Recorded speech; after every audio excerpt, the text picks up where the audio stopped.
welcome to Podcastcast or something. And the track you're hearing is Sonic Forces final boss, Death Egg Robot Phase 3. I don't know that's the name. Yeah, I listened to the entire Sonic Forces soundtrack, and it's a shit game, from what I've heard. And it's particularly, I think, because of the story, I think, and maybe the gameplay, I can't remember. I know that you can create your own character in now, which is kind of neat. What if you can make the other Sonic characters? Like, if you can make a rabbit, can you make Cream? Just realised that. Anyway, yeah, she's one of my favourite characters. But that's not the point. This game has an interesting soundtrack because there is many memorable tracks.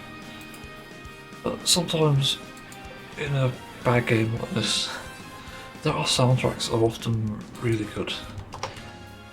And it's not frequent for sure, but it does happen. I've got other ones here. Arsenal, Pyramid, Sunset Heights, I remember Sunset Heights, Airgate, Mortar, Canyon, Spaceport. Sunset Heights is good because it has like sort of like anime J-pop vibe. And there's like vocals in one of these as well. Because Spaceport, like, there's a really interesting vocal part. Yeah, it's like a interesting jingle and melody. I might actually include this in this and listen to it back.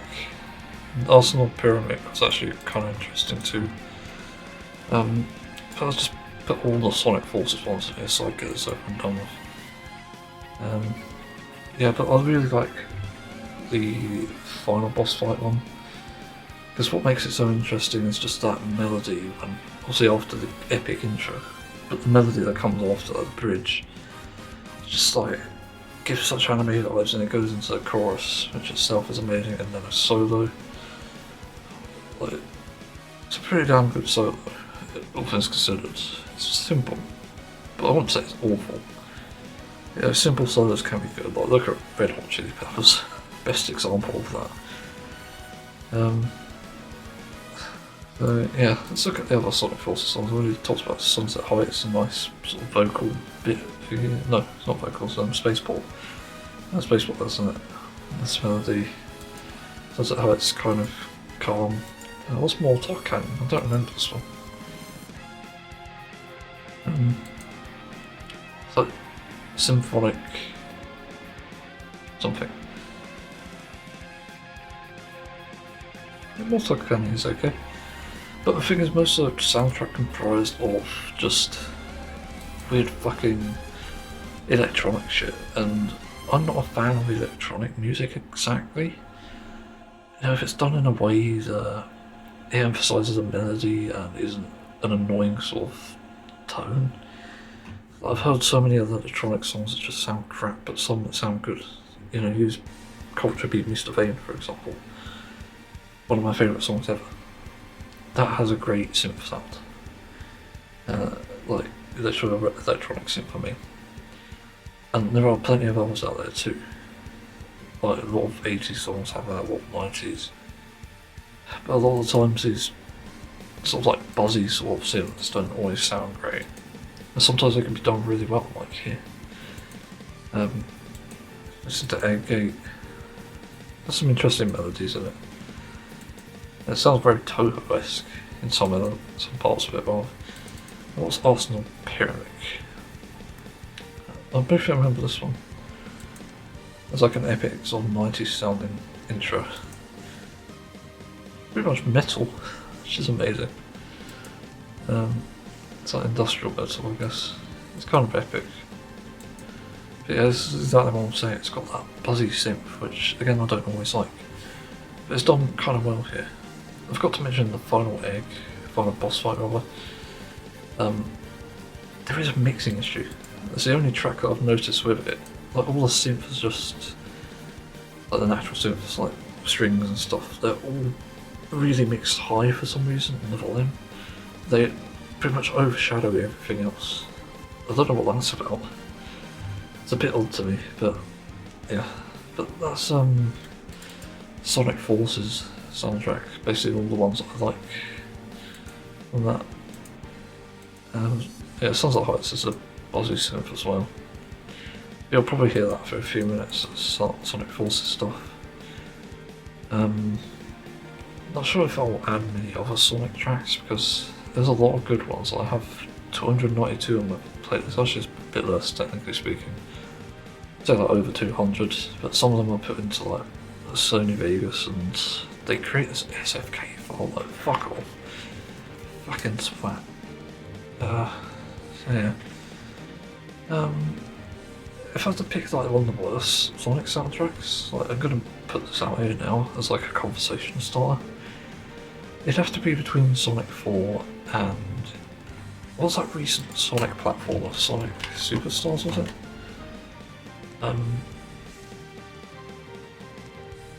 Come on load Google. Yeah, Sonic Superstars. Yeah, like these two games have two of the worst soundtracks in the Sonic series, which is crazy. Also Sonic Riders I wasn't keen on. Just going through it, like there wasn't many tracks in these. Sonic Lost World wasn't great. Definitely wasn't bangers, but not all of them. Sonic Generations also was just like remixes.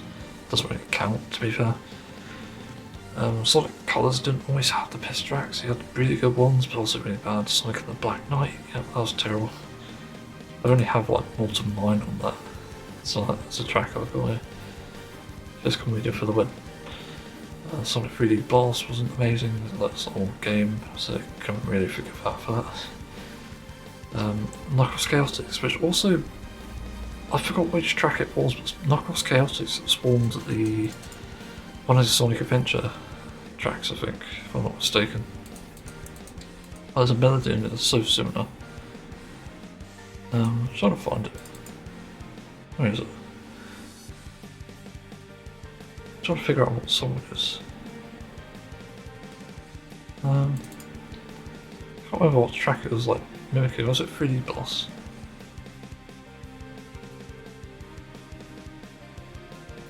No, can't find it. That might be 3D Blast. Think of. Let's see, Rusty Ruins? No. Pretty sure it's in the intro. No, might be Dom and Dust soon.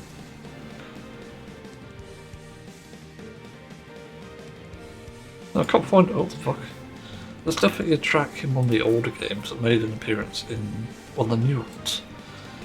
Well, newer ones, like, you know, 3D era ones. I can't find it, but anyway. That's Sonic. Yeah, Sonic Forces. So Steam have gotten rid of the Clown / Jester award, and I think it's a good thing. Let me explain my story. Back when I was playing a few more different types of games, I was making reviews, and I made 27 of them apparently. And I found that, in a sense, you know, there was a purpose to the emote system and also labelling a review as quote unquote funny. And going through them now, like, this doesn't make any sense. I made a criticism of Final Fantasy XIV. People found it funny. Rocksmith Plus review, which I reviewed negatively, the Final Fantasy one was as well. 16 people found it helpful. No funny reviews. Like, okay. Armored Core 6, Rubicon, whatever, I forgot what it's called. One person found it helpful, one person found it funny. Not sure if I did quite something funny in that, who said that, or any of these. Metal Hosting and nothing. What the fuck is this? Game with sexual content. Oh, Assassin's Creed Odyssey. Okay. Yeah, I wrote it negatively. Green Barons. 5 people found it helpful. 1 person found it funny. It's a shame about that game, really. Just very sad about it. It's a game I wanted to be good. Kenna, Bridge of Spirits. 1 person found it helpful.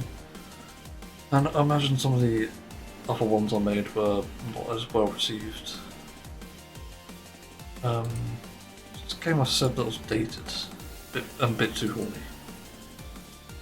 Destroyable Humans Reprobed, oh yeah, that one, yeah.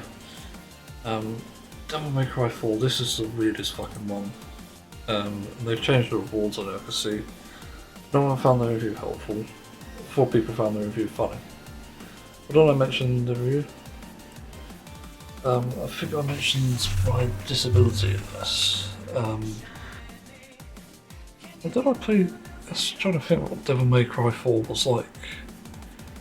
It's just a lot I didn't like about the game, and yeah, and Devil May Cry 2, I think this is, or 3 actually, it's 3. Again, 3 people found it funny, and there's a reward on that. And then DMC Devil May Cry, which I reviewed positively, 2 people found it helpful, and it got a award for some reason. Positive stories Mel, 2 people found the video helpful, 1 person found it funny. Deep Galactic, nothing reaction there. No reaction. The Looker, which I rated negatively, 2 people found it helpful, 1 person found it funny. Got Warhammer Vermintide, for a negative review because I didn't like it. 1 person found it helpful, 1 person found it funny. Batman Arkham Knight, positive review, nothing reaction.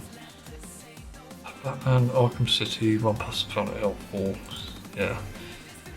Another Batman games, just skip over the ones that have nothing. Cube, I wrote negatively, 5 people found it helpful. Destroy Humans, negatively, nobody reacted. Portal, FRTX, wrote negatively, 2 people found it helpful. And Harmony's Odyssey, I wrote a review for, because there weren't many reviews for this game, I liked it. And 2 people found the review helpful. What's the community award? Oh, extra helpful, I didn't really want to reveal them. Just thought it was like Censored. Sonic Frontiers 1 person found it funny and negative review.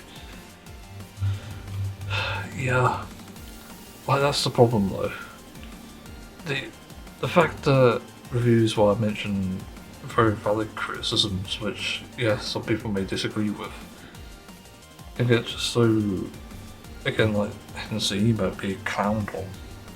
It's just quite frustrating because, especially when it comes to disability, which I have mentioned in the Devil May Cry ones, you know, it's not helpful. Like the Devil May Cry 4 one, literally got 6 Jester emotes. I'll read it word for word just so people know. Actual game time is 2 hours in brackets. Avoid this. Oh yeah, it's because of me being AFK on it, I think. I haven't played the other Devil May Cry games except the reboot, which I recommend. Devil May Cry 4 is bad. Not as bad as 3. Sorry, I'm getting weird fucking throat issue on pause. Back to it.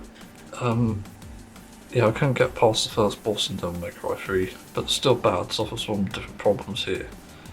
To get the good out of the way, the graphics are alright, the cutscenes are insanely good rendered in game, although there is an overabundance of gameplay cutscenes, room locking and stuff for some reason, to the point of not enjoying them. Some parts of the combat are okay, but it feels underwhelming. Which is fair. You know, this is like 2 hours into the game that I put in. And as for the bad, I wrote, now the bad, and there's a lot of it. The story and the dialogue, I felt like there wasn't anything being explained. Having never played the first few stories, I had no clue what was going on here. I also assumed because it was a later game it would be more accessible, but no, nothing explained. There's barely any dialogue, so the world feels empty. This is subjective. But yeah, I don't know. I'd probably disagree with that myself actually, and looking back at it.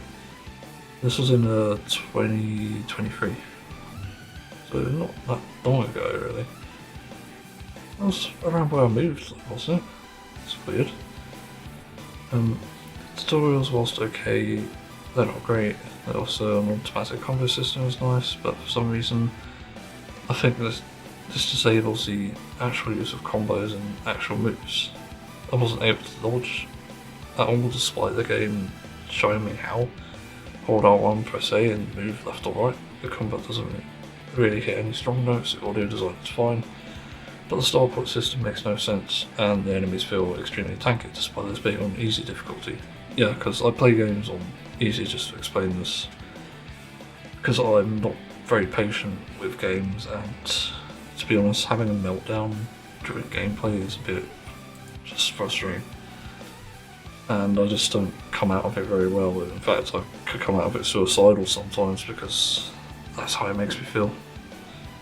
Either the game's like that insufferable, or I just feel so defeated by just how pointless and useless I am. Anyway, so read the rest of the review. And now arguably the worst part of the game is stop playing. It's open world, but you can't return to some areas after a certain point. Even more confusing, there's no direction. You enter these random... hang on, what is it? You enter these random door areas to find items or puzzles. There often isn't any, or it's like behind another thing. And in quotes, not in quotes, brackets, the problem I had with the reboot too, to be clear, is the lack of direction, not just objective markers, made this completely unplayable for me. I somehow had to magically get this gyro power thing to this bottom place, but there is none around to do it, so question mark. It's actually hard to see how this was a 90% positive review score. This feels so undercooked.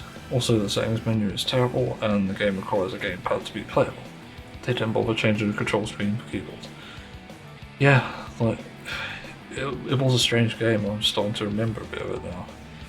I just remember getting lost in this fucking church or something, or maybe just like a building of some sort. And it's like going around this area where there were blocked off areas and locked places. It just wasn't great. And the fact that this is sort of being clowned on is quite weird. Like 2 hours of gameplay, and I'm being mocked for it, and then yeah, like this other one. I mean, they only got one Jester award, but I mentioned how inaccessible it is with disabilities, and then May Cry 3, and yeah, I won't read it all. Well, I won't read it, to be honest. I saw the flaw with it, and even on Steam discussions I've had it where people award me the Jester icon based on what I've said. Like, the thing is, some of the things I say or even just make a post about are not even things that should be clowned on, really. I don't get it. So there's like often no reason to, and when it's used to, again, be used against someone with a disability, and as well, the other thing is to be used anonymously. It's like, oh, like, this kind of sucks. You know, the moment we start finding out that there's a community award that Valve has put in that, I don't know, represents disability or just something about it, they'll start using it in some way to mean something else that's terrible. You know, like the clown award, obviously. It's meant to award someone for being funny, for someone being, you know, a jester. And in this context, where I reviewed a game that I didn't enjoy at all, I guarantee if I play it again, I'll show you all, I won't enjoy it again. But, you know, people seem to interpret that maybe as a joke, but the reality is I didn't enjoy it. Like, literally, I can't really express how much I disliked it. And it's just frustrating that people can choose to mock you for an opinion that is not entirely your fault. No doubt my autism just gets in the way of this, and my OCD. But there's so many different fucking mental health issues I have. But of course I'm going to have different opinions. I hated Breath of the Wild, for example. People mocked me for that, because I didn't enjoy it. Like, what the fuck is that about? And yet people review that so highly that they're actually convinced it's the perfect game. Like, who's the clown here? Like, genuine question. Who the fuck is giving a 10 out of 10 to a game that's not even complete? Not to mention just accessible. But it's actually baffling. It's just crazy amounts of hypocrisy there. Then you probably have to look at what these people even say about the games they play. You know, they're playing, what, Dark Souls or Overwatch or something, they're playing a competitive game. and they're bashing you for not being competitive. But Jesus fucking Christ. It's not a good look, and I'm honestly quite happy that Jester award was moved. I'm not really sure about the other changes I've heard about. I didn't look into it that much. I'm still happy that the award is being removed because it's being misused. You know, we don't have this on YouTube. At most it's in the comments where people express their opinion. That's better than some fucking icon being applied to it, and even in social media I've seen it before where people share screenshots of like Facebook and stuff. I'm not sure if other places have it. But they show how these posts have like constant like laughing emojis on the bottom of the post, so it's like a reactionary thing.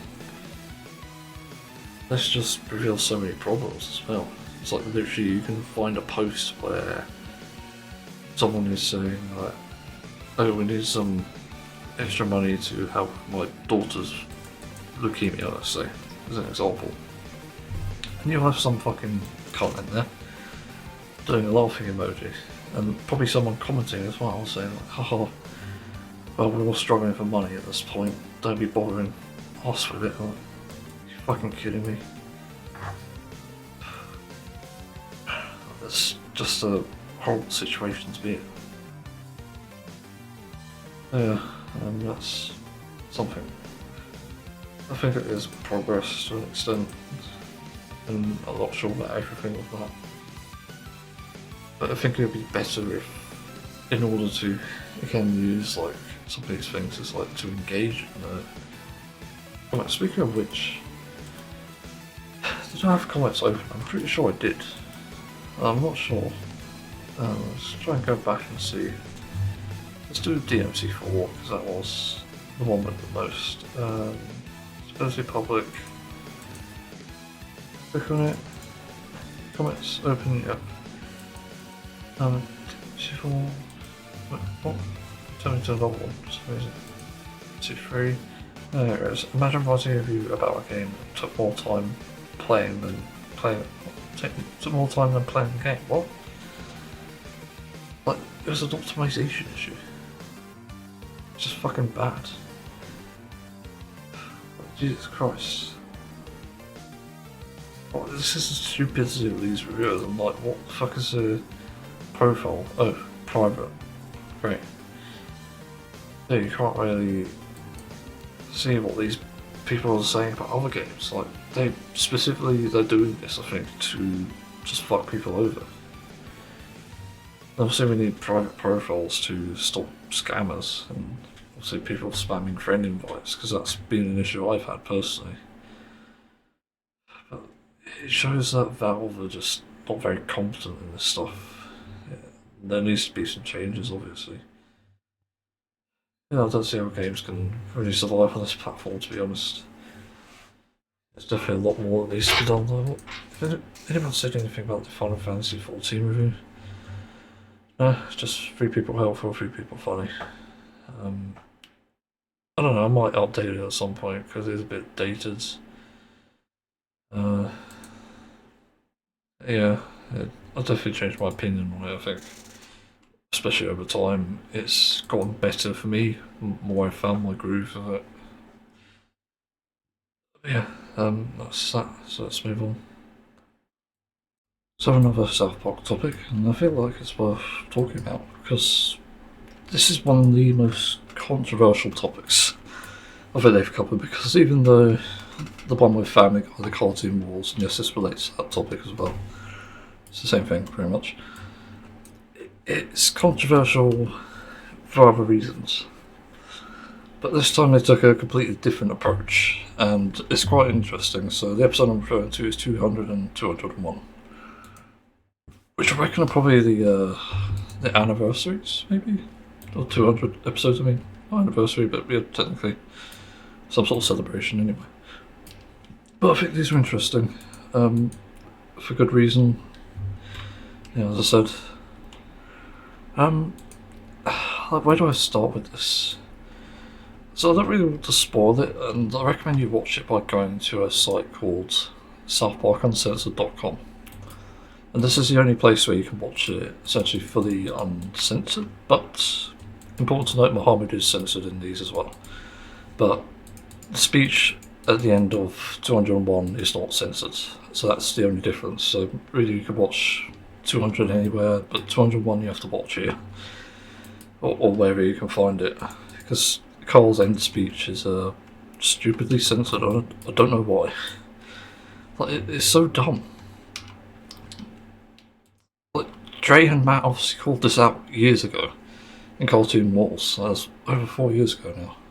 Well, not now, but from this episode, 200, 201. And they didn't listen. So they essentially gave basically terrorists what they wanted. Like, Jesus Christ. There is so much wrong with this.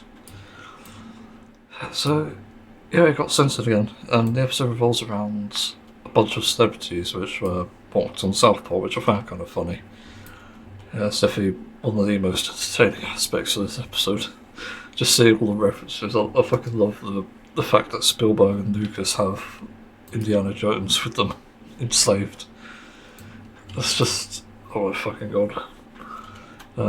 There's plenty of other characters there. You see like a cameo of Oprah Winfrey again.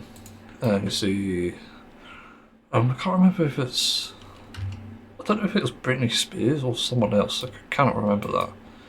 Or maybe it was, oh, Paris Hilton maybe. Yeah, I'm thinking maybe it's Paris Hilton. Yeah, there's quite a few references here and there. It's a very interesting premise for an episode, but Tom Cruise is working at a, better not say it, a packing fudge factory. Yeah, that'll probably offend him. But he's working there, obviously just seems to get away from work. I don't know the exact reason the episode said. And the children are sort of pointing it out and he's taking offence to it, which is really fucking ironic. Like, Jesus Christ, the episode, it's not against Tom Cruise, to be clear, I don't think it is anyway. It's about the fact that people just take offence to these things when they're called out on this. Like, it's just really stupid shit. And that's what made this episode pretty interesting too. So the other thing I'm thinking of,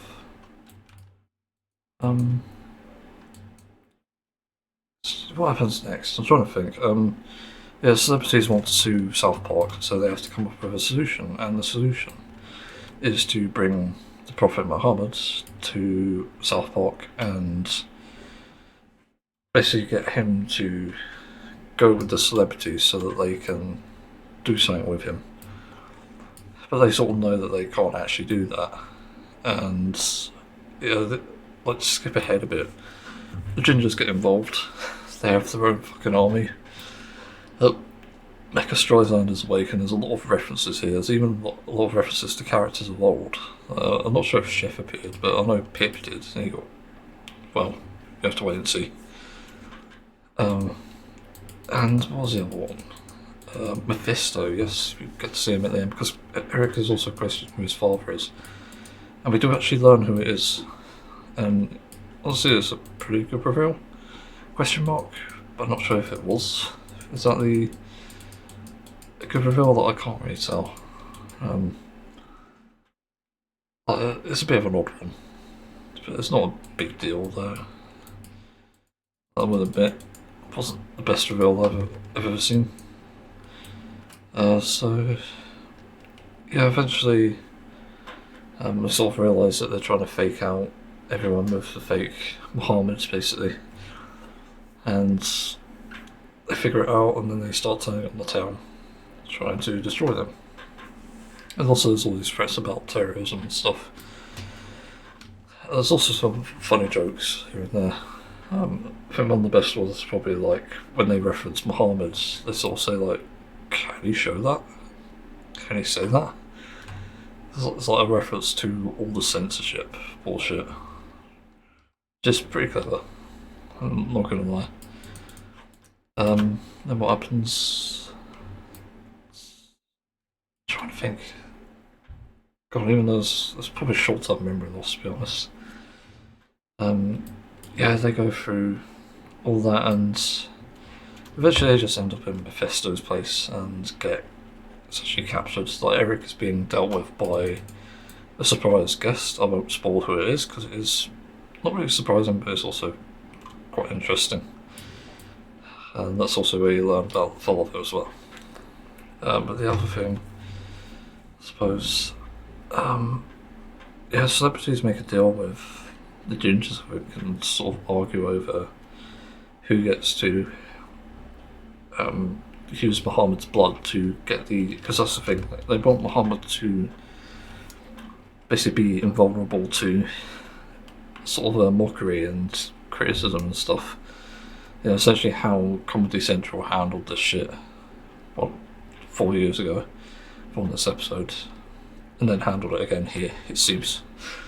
But technically, Muhammad was always censored in this. I don't think that's necessarily a bad thing. I wonder if someone's uncensored it. It'd be interesting. Yeah, that's a bit weird.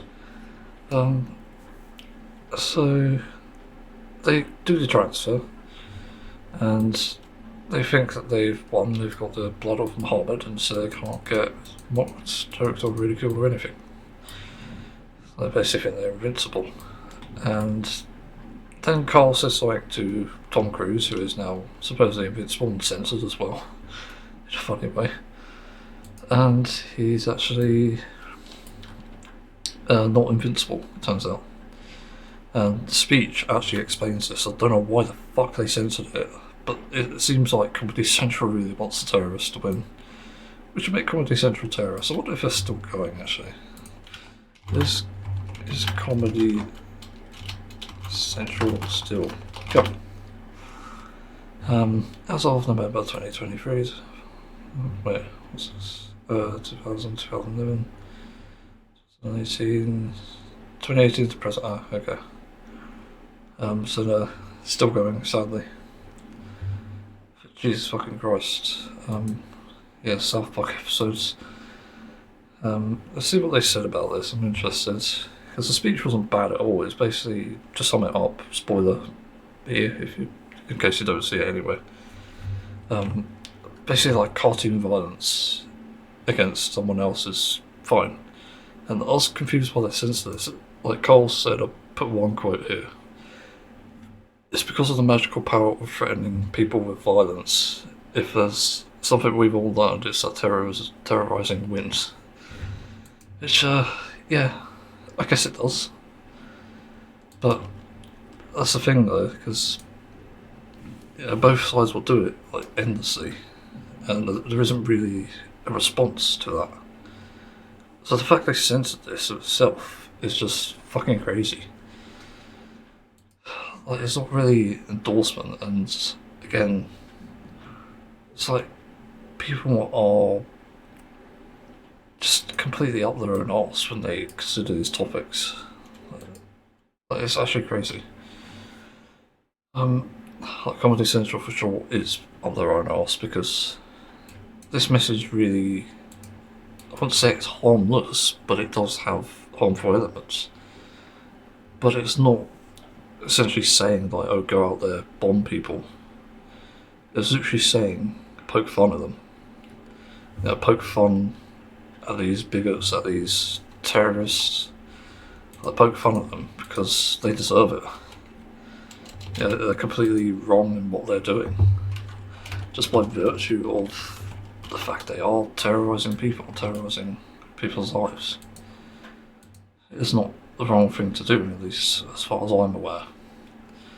And I sort of agree with people who take on vegans to an extent. People who do the extreme activism anyway. Even though it's wrong, because people are wrong a lot of the time. I even don't agree with attacking vegans, but that's free speech. That's what it is. That's what the cartoon wars was about. And obviously this one is similar. That's why it's pretty damn important. Trying to think what else to say. can't think. I think that's pretty much it. Oh yeah, the censorship. So on April 21st, 2010, Comedy Central censored the South Park episode 201 in response to a death threat issued by the use of a radical Muslim website of the episode's planned depiction of the Islamic prophet Muhammad, which led to several newspaper columnists to condemn the network's actions as tantamount to abetting terrorism. As a rare result in the series' history, 201 and the episode that preceded that, it were heavily edited and never aired as reruns. Like, what the fuck? Like, just a bunch of idiots, literally. That is actually crazy. Like, let terrorism win, why not? It's just absolutely fucking absurd. Like, that's the... Yeah, that's the 200, 201. Like, Jesus Christ. It's such a tone-deaf thing to do. And even then, like, the episodes, Cartoon Wars, the episodes rather, they were pretty damn tame compared to this one. And yet they censored that one a little more than this. Like, and you also need to provide an explanation as well. This is a thing that I don't get about figureheads and politicians or even just CEOs, like anyone in the spotlight here, Comedy Central included. Why the fuck do you have an answer and you don't say it? It's just such an obvious thing to ask. Like, why are you censoring this? Like, what's the real reason for it? And there's no response. It's like, okay, so you don't have a reason, so let's do it then. Let's fucking uncensor it. You know, I legitimately would have supported people who literally allowed the episode to air uncensored. Like, God, imagine if there wasn't an uncensoring of the episode. The thing is, they only show the Prophet Muhammad, like, in the Cartoon Wars. And it's like the most tame thing ever. There's no voice, I don't think, anyway. There's nothing. And yet they're most offended by that. Like, what the fuck? How are you offended by an unvoiced character? A character who just appears. I find Pip more offensive than Muhammad. That's what's fucking crazy about it. And yet they do things that are not mocking of them. Like, every single moment in this episode, by the way, wasn't even mocking Muhammad. It's like, oh yeah, we're going to take him with the utmost safety and put his safety first, obviously. By not sacrificing him to gingers or celebrities who have been mocked by South Park. And yet, that was offensive enough that they had to censor the entire episode? Are you fucking kidding me?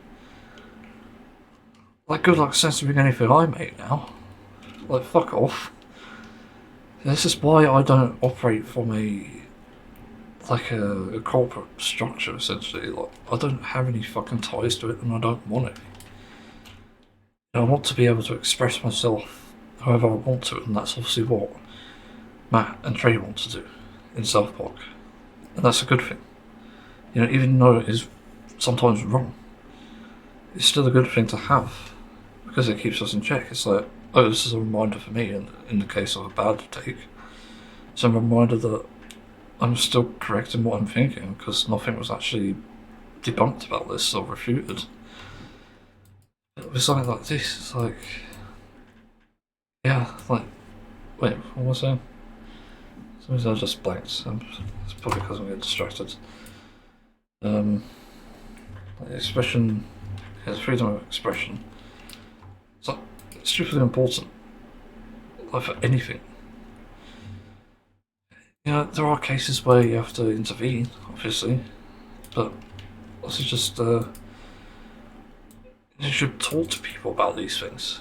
You know, I get pissed off about how people treat various sort of criminals around the world, or even just, like, I'm trying to think, like, people who are struggling. And I tell them, like, okay, this is not helping. You people need to change your approach. And then I'm the one who gets censored. It's like, okay, you prefer to live in, like, imagination land. which was an episode, by the way, in South Park. Like, Jesus Christ, it's dangerous. Yeah, like, in terms of my own sort of series, like Events of Turn, that's literally my expression of just what I wanted to make. So I'm not fussed about making it anymore, but I had the ideas there, and I was happy to go through with it. Like chibi characters just doing goofy, stupid shit, and sort of sending a message in a sense. Like, they're not good characters either, so it's essentially like South Park without realising. I only realised that like when I started watching this. It's yeah, it's quite interesting. But if I wasn't allowed to express myself in that way, then I don't know. Like, I wouldn't know what to do in my life. Because there's actually nothing I can fucking do if I can't express myself. And even in my music, like one of my upcoming songs actually has a line about everything going on in the wars today, which includes Palestine and Israel, and it just includes a lot of just irrelevant things like obviously Russia versus Ukraine. You know, if you sense that, like, what the fuck is wrong with you? This is a very real thing, and I'm protesting. Like, Jesus, like, criticise me what you want. I'm open to it. But I'm not going to be open to people who silence me for that. Like, fuck off. It's just absolute bullshit. But anyway, I better move on because I've got stuff to do. And buddings to eat, I think. So, let's move on. So I may have a new favourite South Park episode.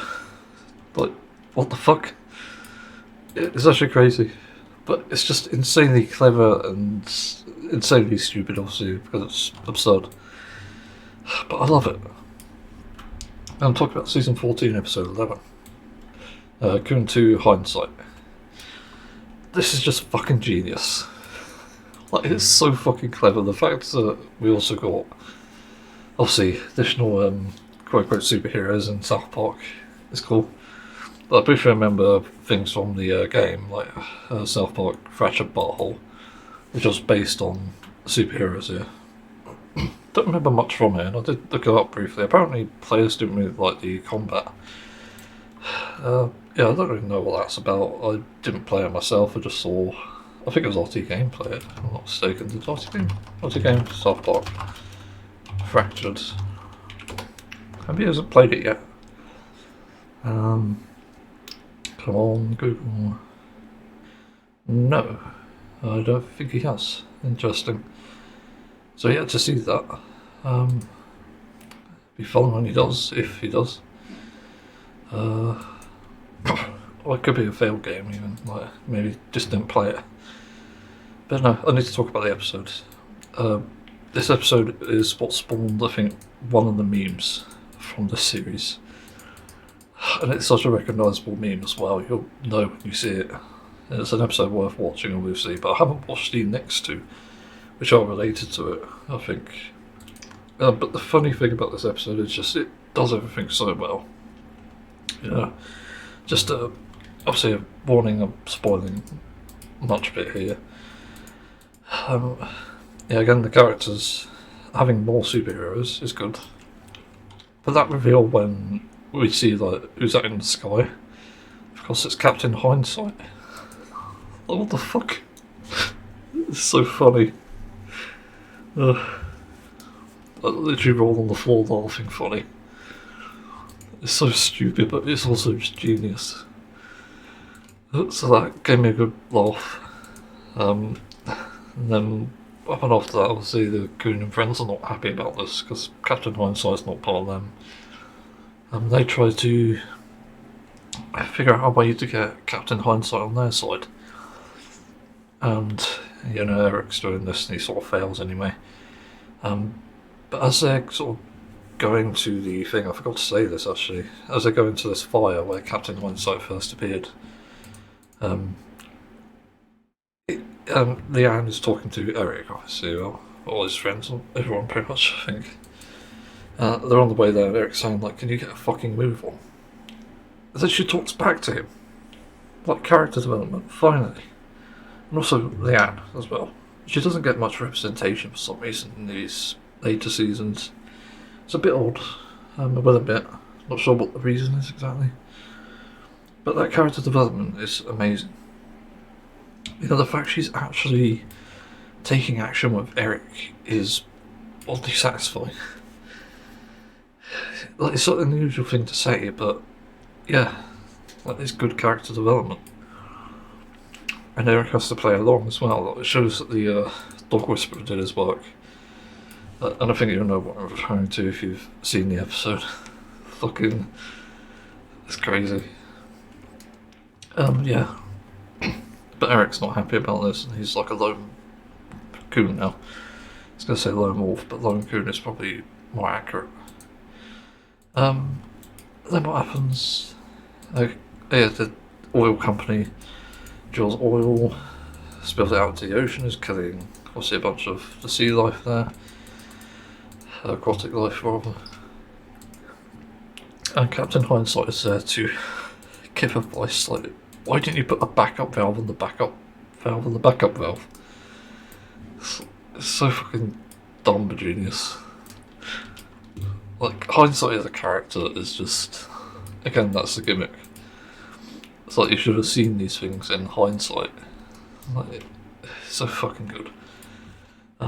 That's really one of the things that made this my favourite episode, I think. It's just the fact that it's a character that has that gimmick, but is also doing it in such a good way to, with like the obvious advice. Even some of the most unthinkable with the backup valve thing. So what else happens? Yeah, the oil company apologises. That's where we get the first "we're sorry" thing.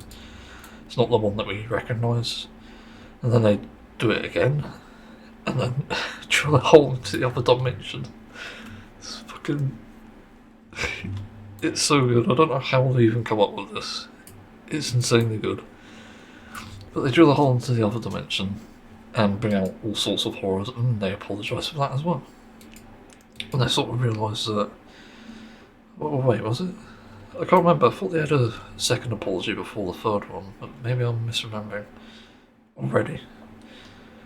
But yeah, they do apology again, and then they decide that oh yeah, they're going to drill again. That's what it is, and the fucking. There's so many quotable things in this. Like, they drilled into another hole, opened another dimension, and they claim that they didn't think drilling into the hole of the other dimension would open up another hole. It's just, yeah. And then the third apology, where they sort of announce it. Or did they announce it? I think they did, but they're going to drill into the moon. Also, they renamed their company from BP to DP. It's like, they're saying they're fucking the earth.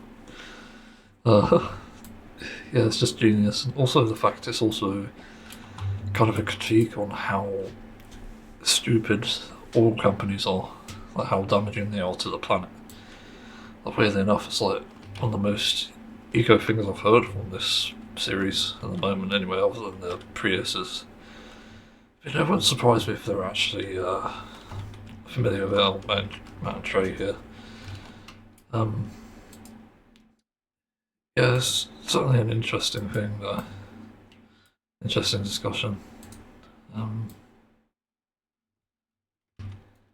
So yeah, not sure what else to add really. The episode ends with everyone sort of going out to stop this, supposedly.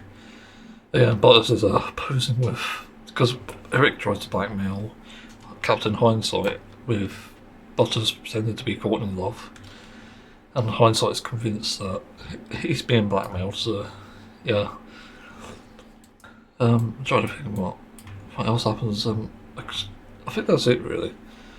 Like, there is a few things that go on in the episode. There's some great dialogue, obviously.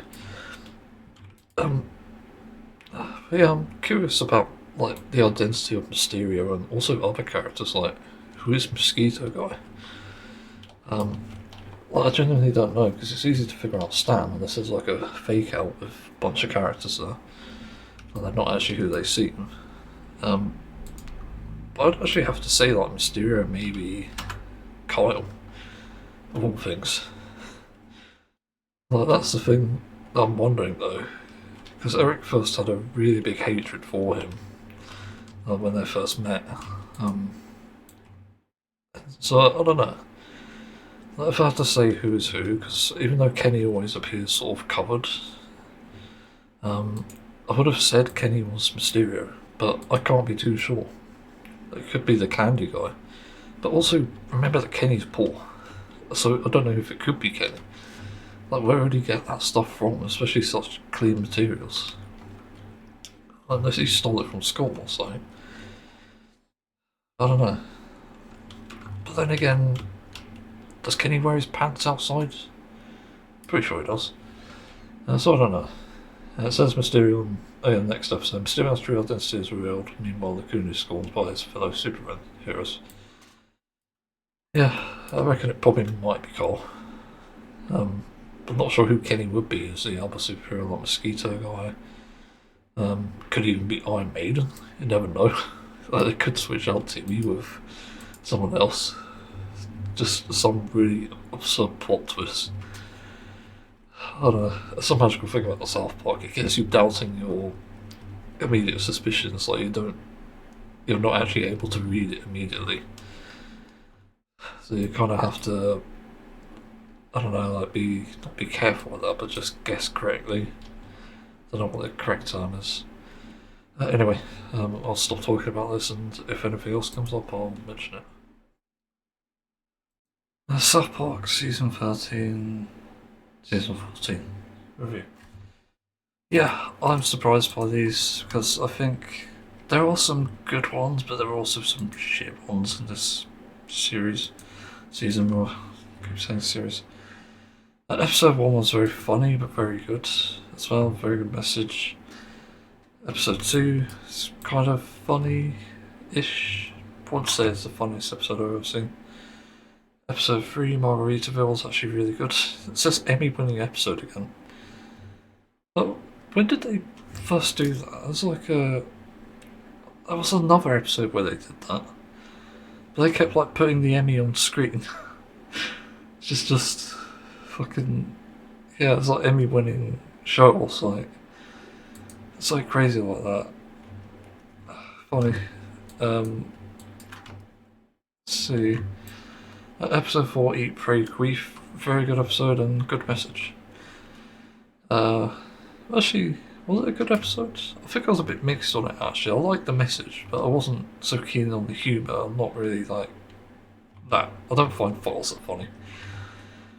Like, I fucking hate them, to be honest. I even hate my own. It's that bad. So, yeah, that's the moray. I mean, that thing. The next episode is episode 5, another one from my memory. Also, the Coon was from my memory as well. I remember that, but the only thing I remember from episode 5 is fish sticks. The best joke on the planet. And I just like how absurd it gets, with a somewhat decent ending. I think it's a good message, to be honest. I don't think the guy, or Kanye, technically ever changed his ways, but oh well. Episode 6, pretty damn good. It's quite entertaining, the idea and the execution. You know, it being around fucking sci-fi crap, it's just, yeah, that's crazy. I was trying to think, was there anything in that as well? No, I can't remember. Episode 7, Fat Beard was quite good. I did like the message in that as well, like about the pirates. It's like I didn't want to choose this life. Or technically the pirates, but no, technically that's something else. Episode 8 was actually pretty good. Slightly different of an idea. So I'm getting distracted. So I'm doing something in Final Fantasy 14, trying to get my rank back up. Yeah, there aren't any enemies here, I don't know what it's asking for. So, yeah, episode 9, Butter's Bottom Bitch. Butters is deciding to get his first kiss. Yeah, I remember this. It's quite a good episode as well. It's quite funny, but quite good. I'm not sure how to describe the episode without spoiling it, because it's something you just need to see to understand it. Episode 10 was very good.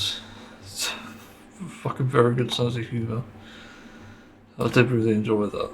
That was surprisingly funny. That probably wasn't the intent, but it's pretty good. Episode 11, Werewolves. This was the one I talked about, so I won't talk about it. I did it in a previous podcast episode, I believe, and they're talking about Sea Shepherd in this episode. So yeah, I don't really need to cover that again, but episode 12, I think I talked about... No, I didn't actually, I removed it. I removed it from the episode. This one was about bikers who are on their fucking bikes. Just making unnecessary noise. It's just, yeah. Hits close to home, and I'll see the usage of the word faggot to describe them. Yeah, I think it makes a good point, but at the same time it's kind of like, I don't know. Not sure about the episode. It's certainly entertaining at times though. Episode 13 was pretty damn good, I think. It's just a whole back and forth between Eric and, it's just this whole spiel with things. Yeah. I'm confused. I'm missing sight here in Final Fantasy XIV. I can't find the fucking enemies. It's supposed to spawn here. Oh, in here.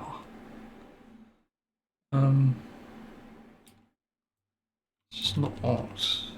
I don't know. Yeah, episode 14, P, it's pretty good. Not the most amazing one, but it's good.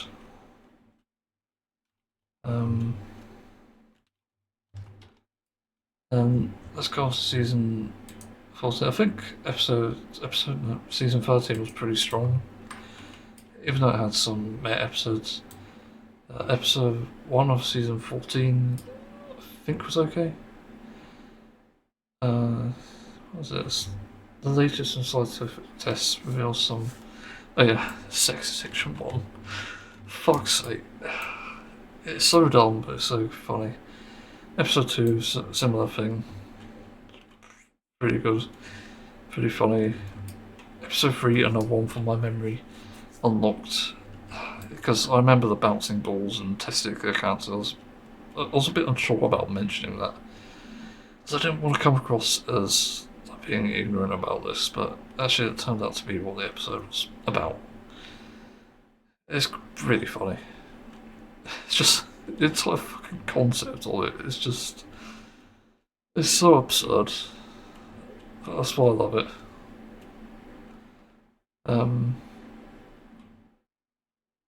Yeah.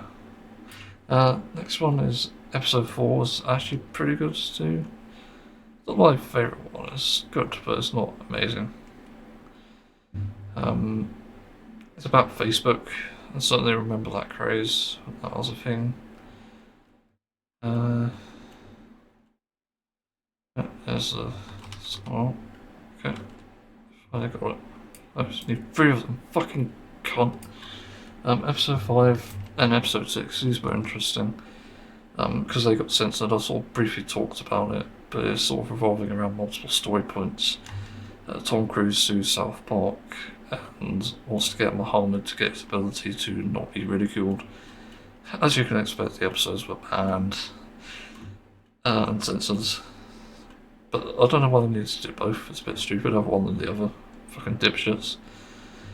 Also referring to Comedy Central, but yeah. But I already talked about this to an extent. And he also reveals Eric's father, so also watch the Uncensored one on southparkuncensored.com. Just shouting it out, because that's pretty important. Let's see, what's the next thing? Episode 7, Crippled Summer, was actually really good. I did like Crippled Summer. It's quite interesting.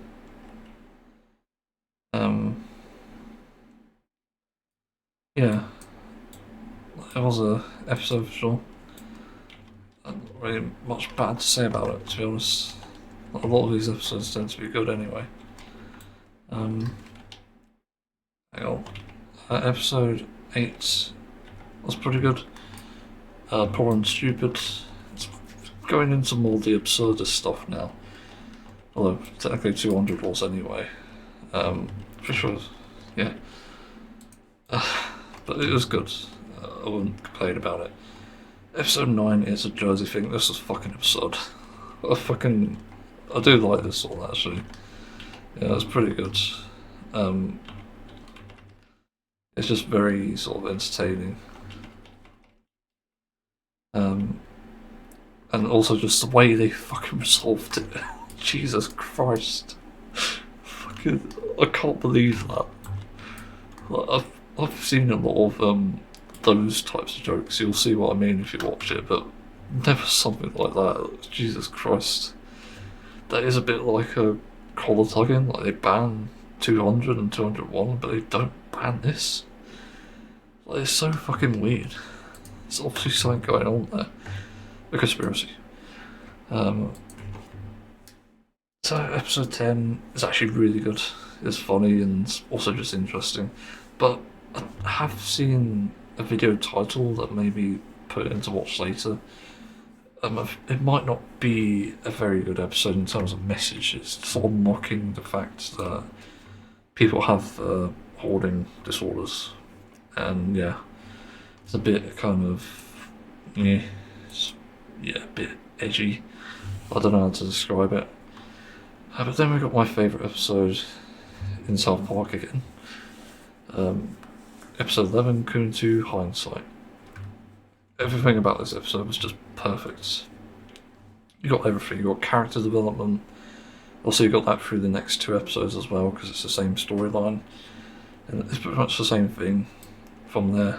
It's also great character development with Mysterio. And I was sort of surprised by who Mysterio was and how casual the name drop was. Like, what the fuck? I didn't actually think it was him. I thought it's just too obvious. It's like, it can't be. And then the fucking reveal in episode 13 as well. Jesus Christ. It's obvious that Matt and Trey really know what they're doing. But this, it's crazy good.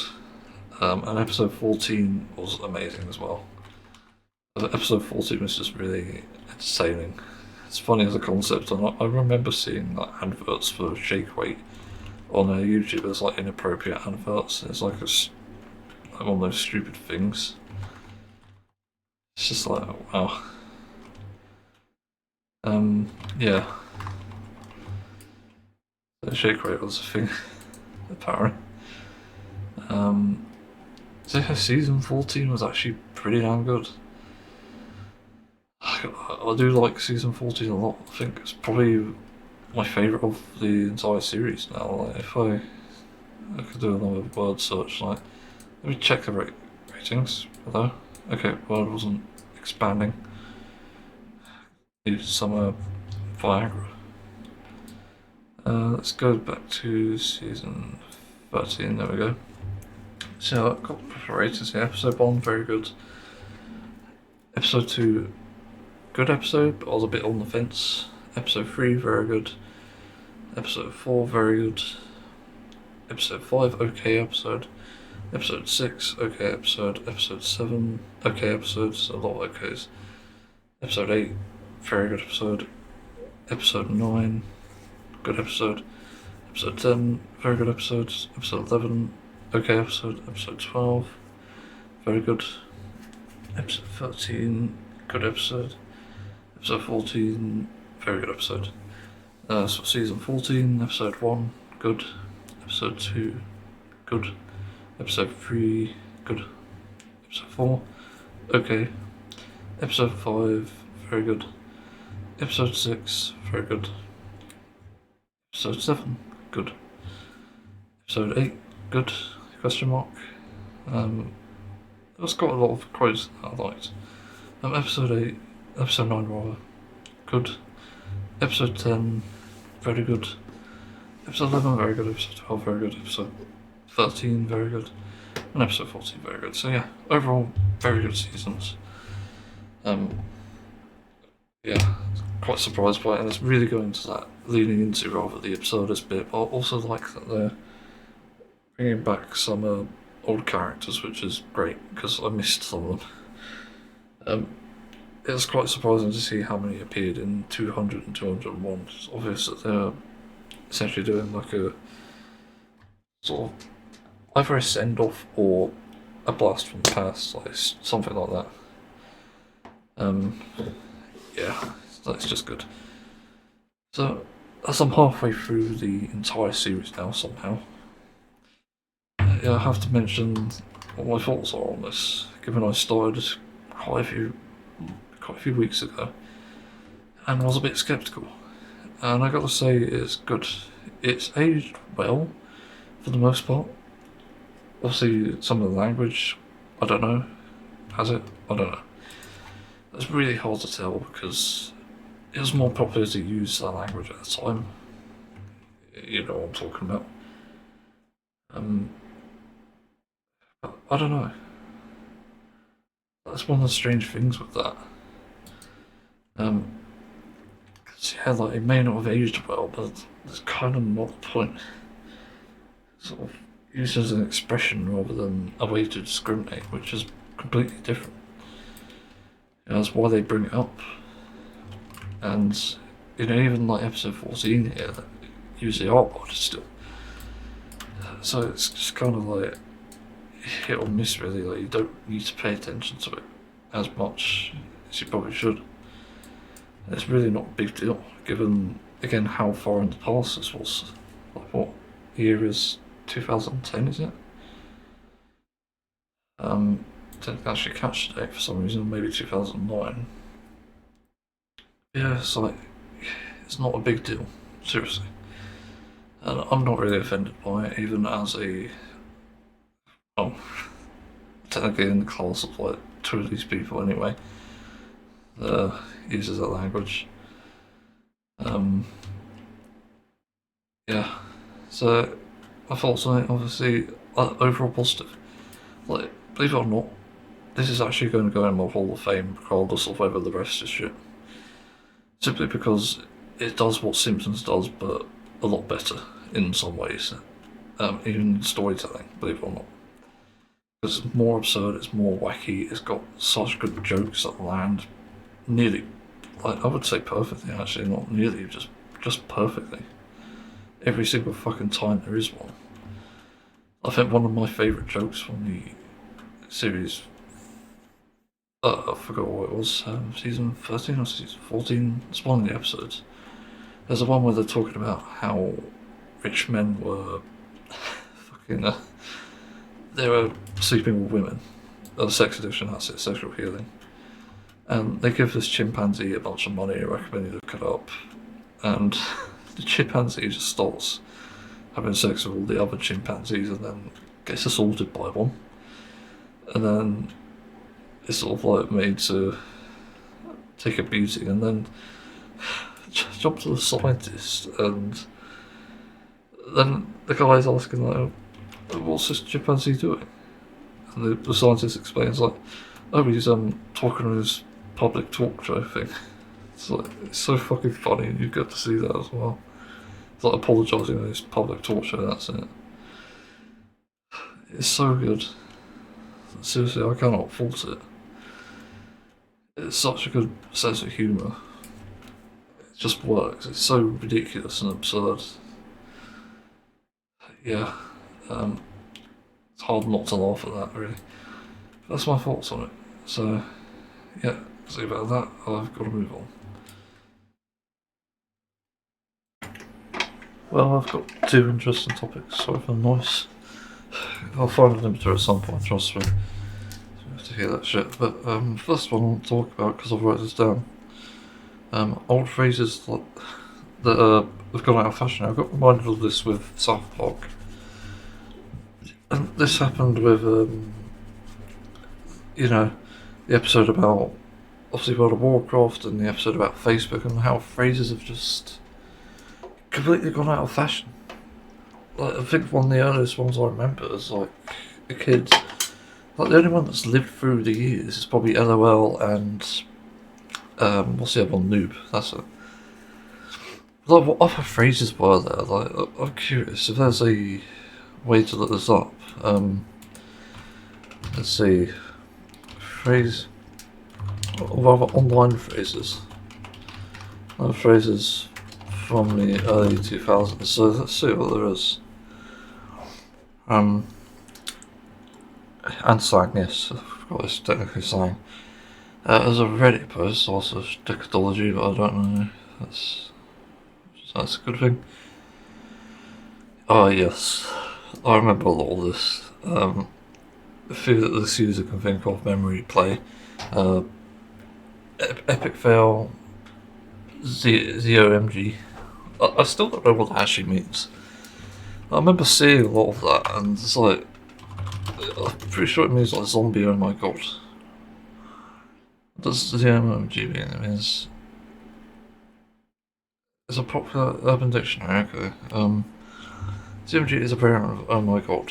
The Z was originally a mistake when attempting to hit the shift key, of course. But the shift, oh yeah, because American keyboards, yeah. I was about to say, like, there's like a forward slash there. Or backward slash, technically speaking. And yeah, like if you had an American keyboard, you'd hit that. So of course, that makes sense. And nobody used caps locks, especially when they're touch typing. I know I haven't used caps lock in a long time.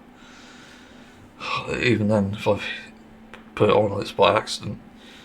And there's the term pwned, which I heard in the South Park episode. Yep, literally.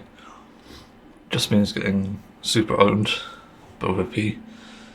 Smexy. What did that mean?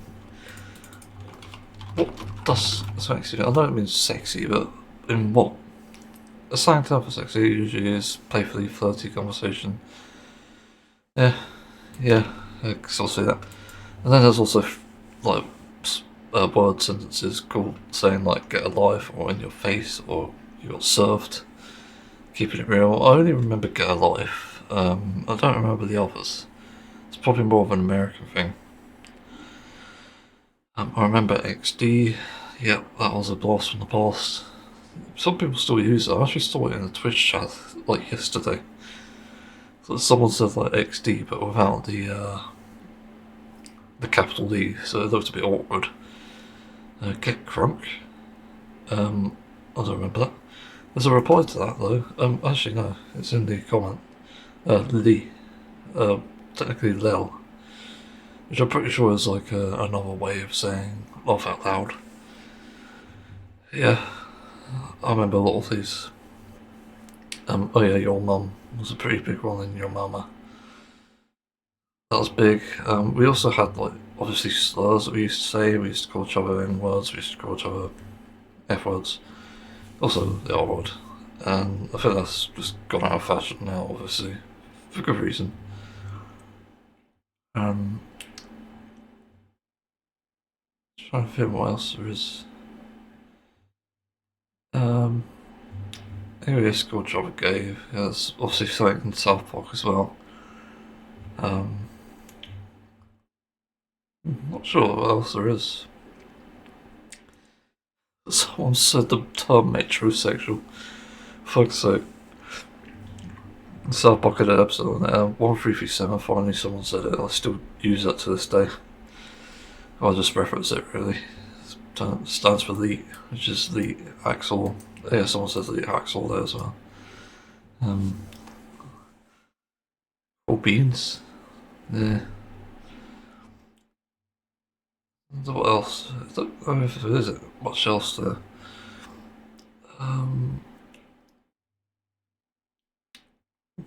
No, I think that's pretty much it though. We did have quite a few terms, obviously. Yeah, Bay was one of them. Remember that? BAE. Visual people still use it sometimes.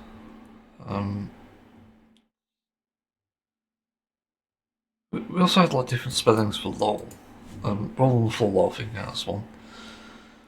We used to spell it like LUL. Yeah. And I remember some of the memes as well from back then. There's some pretty popular ones, like obviously Never Gonna Give You Up was a big one. I'm trying to think, because there definitely were memes. I can't remember.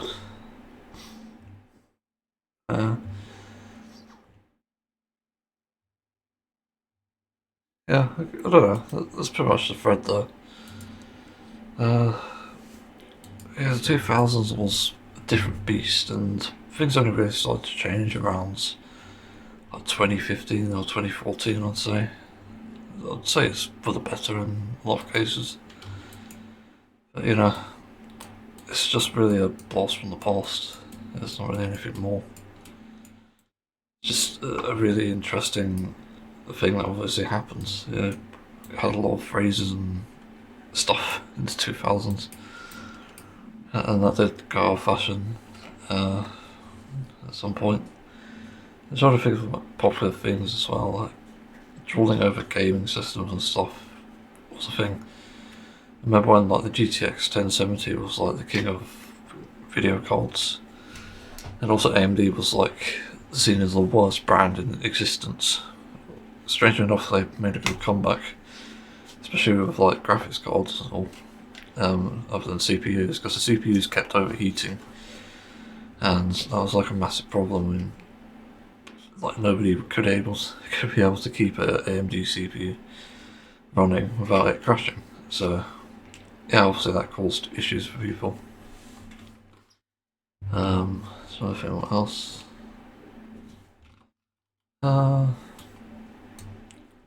Other things were popular back then. Facebook, South Park references of Facebook games. I used to play some of them, like Farmville and fucking. What was that other one? Yoville. It's fucking awful. That's actually like the first time I ever got scammed on the internet as well. Like people in Yoville had these rare items, and one of the ways that they got me was basically saying like it was an anniversary event. They're gonna give us a free item from the past, and you know at the time you wouldn't really suspect it, but they had like this entire web template of like, oh, you can pick what item you want and get them for free, but all you have to do is like sign in. It's like, okay, I did that obviously, took my info, logged in, stole everything, and luckily somehow I got it back because the person who set us up had a husband and was not happy about this. It's just bizarre. But I'm guessing it might also be part of the scam too, to an extent, because I'm pretty sure I didn't get everything. Yeah, that was fucking crazy. Farmville was the worst. We also played Mafia Wars. Not sure if anyone remembers that. I only played a bit of it. It wasn't my sort of game, but it was more of an adult game. Yeah, there's like quite a few blasts from the past in that sense, like talking internet-wise. I had emails and stuff in school, just had Windows XP computers. I didn't know what porn was back then, but a lot of kids were trying to go onto it. And we had like assemblies, I think, where people were, or teachers rather, were saying like, oh, you need to stop looking at porn. Like, okay. It's just strange. Yeah, that's all I can think of really. Oh, Crazy Frog, I remember. There's an interesting thing with that. For some reason when I was in primary school, we used to mess around with the computers a lot. But one of the things that people kept doing was, other than going onto like gaming websites like Miniclip and Newsgrounds, anyone remembers that, or Flash games, also used to look at videos like YouTube. And actually, was it around back then? I don't think it was actually. At least it's very new, but anyway, some of the videos we saw, the one I remember that was so fucking weird was like Crazy Frog, but with a penis. Like, what the fuck was that about? Like, why are we watching that as well? Like, I don't know why people in my class were watching that. It's like the most bizarre thing. Like, maybe that's why I'm gay. Wait, what? I just realised something. Sort of tying into that topic I mentioned a while ago about how people's consumption of AI, when it's good, that's the important part, it's going to destroy the planet. But this is essentially what it is. That's how it starts. And the moment people just forget about it, the moment they hear this, it's like, well, okay, you've just enabled it. You know, you're allowing this to happen. And the thing that I can really make it sort of compared to, I guess, well, other than this all being about corruption, because let's be honest, if you are consuming AI in this way, where it does obviously support, you know, like I'm trying to think like purchases or even just expanding it, it's always going to be wrong. Like for certain things you can't control that, and there is nothing wrong with a situation where you consume it and then of course it's not even, you know, like registered, like not even monetized. I don't think there's really a problem with that, to be honest, but when it is monetized, like the situation I mentioned before, it's wrong. And I think the thing to start with that is calling out people for being corrupted or corruptible, rather that both work. I think that's such a huge problem. Like this really shouldn't be allowed. It's such a frustrating situation as well. It really should not be a thing. I just wish that people weren't so invested in this. That's why it's just so frustrating. You know, I get really annoyed about this because I'm trying to prevent a future where human ability is not suppressed. Unfortunately, we have to compete with not just AI but politics as well. But that does affect people, and something a similar topic actually I did see recently. There's a sort of social media page I follow, and sort of announcing that the Green Party leader, Zach Palansky, is going to vegan campout. Yeah, that's a strange sort of aside, but it's important. And a lot of the people reacting to that were like, you know what, fuck this guy, I'm voting reform. On a page full of vegans. Well, what the fuck? Just, it's insane. It just doesn't make any sense. The world is fucking broken, and that much is obvious with this alone. But it's even more so when, again, you consider the fact that people are just consuming AI when it's good, which is a selfish reason. And then it puts people's lives at risk, it hurts people. It's why it shouldn't be allowed, and it's why people don't want it to be allowed. Again, it should have been regulated from the start. Because that's not what's happening at the moment. We're just ending up in this future where everything might be replaced by AI. I was looking for images for like Illinois and metal covers, which is going to come out soon, technically speaking. It's not far off being done actually. I'm pretty sure it's got like a day or two left. But I've been looking for images. I was looking for a castle specifically because it's actually kind of medieval themed. But enough. You'll know when you hear it. It'll be like, yes, of course it's that song. But when I was doing the search on Google, I was like, not only are the images irrelevant, they're all fucking AI generated. Like, what the fuck? And I forget to put in the -AI thing, which actually does work, by the way. It doesn't remove it completely. I think there's still mentions of it. but it removes it if it's in the title, and that's already good. So I think hopefully there's an extension for that, which just puts minus AI in your searches, just automatically in your search bars. Yeah, my fucking god, this is an annoying situation. Just through and through. I don't want to be in a situation where I'm having to compete with AI, even as someone who's struggling to make these things. I've been practicing music for over 12 years now. Well, about 12 years, I'd say. I'd say it's over that much, but I started with Rocksmith 2014, started writing music in 2019, and put it into FL Studio in like 2020, and it's evolved over the years. So I've tried to improve it every step I can, every place I can, rather. And I'm at a point now where I can look back on something and think, you know what, that's actually pretty decent. Like, what was my recent one actually, a recent cover? I'm pretty curious about that.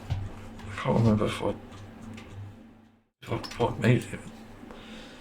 Oh yeah, it was Radiohead, wasn't it?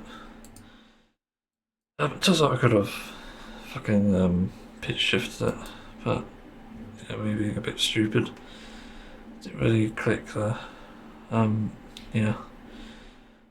I think it's the right place. Creepy song. And yeah, with artwork, I've been doing that for much longer, but still struggle for some reason. Not sure why exactly or how. Yeah. So not sure what else to add really, but again, AI is just bad wherever it is. If it's taken away the journey, that's why I sort of make it. I was going to say the analogy as well. If it's taking away a possible journey from you, then that's not a good thing. We're in such a pro-consumption sort of society at the moment, and people want to have and know everything, which is ironically why it's in such a bad place. And I'm just like fucking tired of it.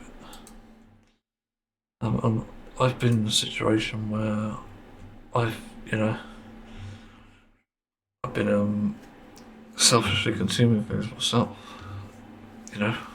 Buying things I don't need, getting into things I don't want to get into, and it just tears you apart eventually. It's not good for your mental health, and it's probably not even good for your physical health as a knock-on effect of it. So it's important to try and be healthy and also just, I don't know what the term is for just not open-minded but calm. I suppose just calm. And that's really one of the keys. At the moment I'm reading a Discworld, but I'm only getting through a page or two every night because I'm so delayed by things that it just gets really annoying. I'm just delayed by my various hobbies and tasks, and then I just go not overboard, but I'm over time, I guess. And I don't have any room to essentially read. But at the same time, that's just part of the journey. Even though it's not a favourable thing at all. I think it's important that we acknowledge that these things exist for a reason, these hindrances. It's about being, I'm not sure what the term is. Yeah, not having the journey. That's what life is about, pretty much. If it isn't, then fuck off and bark out the wrong tree, haven't I? But yeah, that's sort of what I've come to realise at this point. Trying to think, here's the analogies, yeah. So it's pretty much two things that I've thought of as a sort of relatable analogy. The first one is one that some people probably aren't familiar with, but probably have heard about. But it's like the forbidden fruit in the Garden of Eden, where I forgot his name, Adam and Eve, yeah. So it was like Adam, I think, took a bite of the apple that the snake tempted him with. And that was like a bad thing. That's like where human greed sort of came from. And, yeah, I don't believe in religion. I don't even believe that's true. But that's like a pretty accurate analogy. It's ironically saying like this one forbidden fruit, which seems very tempting, is why we have so much corruption. And I think everyone has a place where they are corrupted. Even I do. Even I call this shit out all the time. There's certainly a way to corrupt me, but it's a difficult way. And I don't even know what it is. That's how difficult it is. But that's where all this starts, as I said. You know, you take one bite of that fruit, it's like you want more, and you'll take the entire lot. And the point is you should never be fully satisfied. You should be satisfied that you had a slight satisfaction to it. And when I think about what life is like for animals as well, oddly enough, that's the same thing. There's a shit ton of suffering. There's so many things that go wrong in nature. But at the end of the day, there's also beautiful things in that.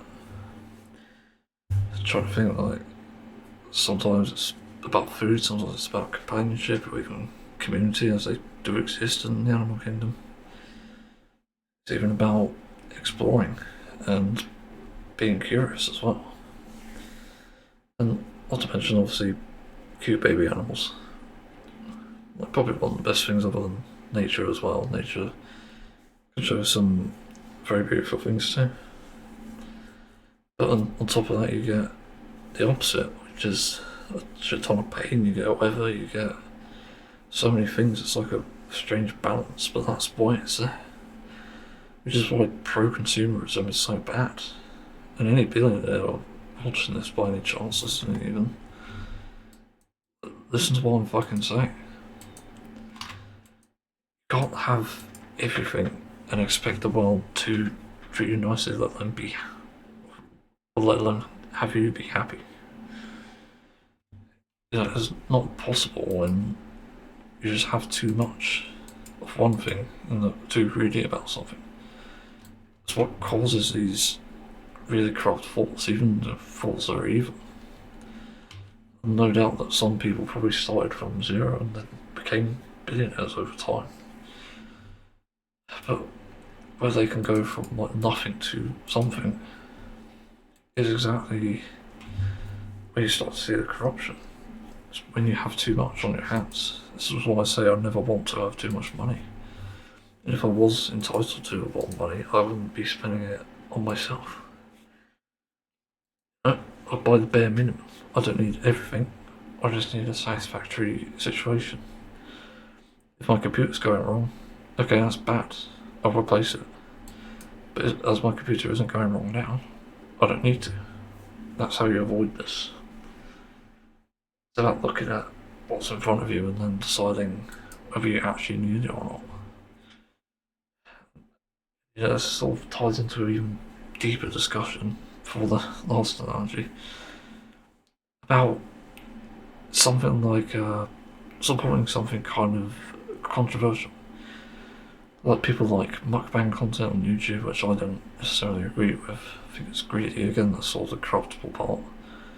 But people find entertainment in that, and one of the weirdest sort of stories I ever heard about was like this reaction to building like rockets to go to the moon, I think it was, and some guy commented on that in like a newspaper or so, and there's like different reactions. There are people saying the money should have gone to the poor, and people saying mixed things about it. But then there was one person who just said like, what a great achievement. Like, this no doubt will make a lot of people happy, and even though the money could have gone somewhere else, that's kind of a good thing anyway. Kind of a good thing it didn't go there.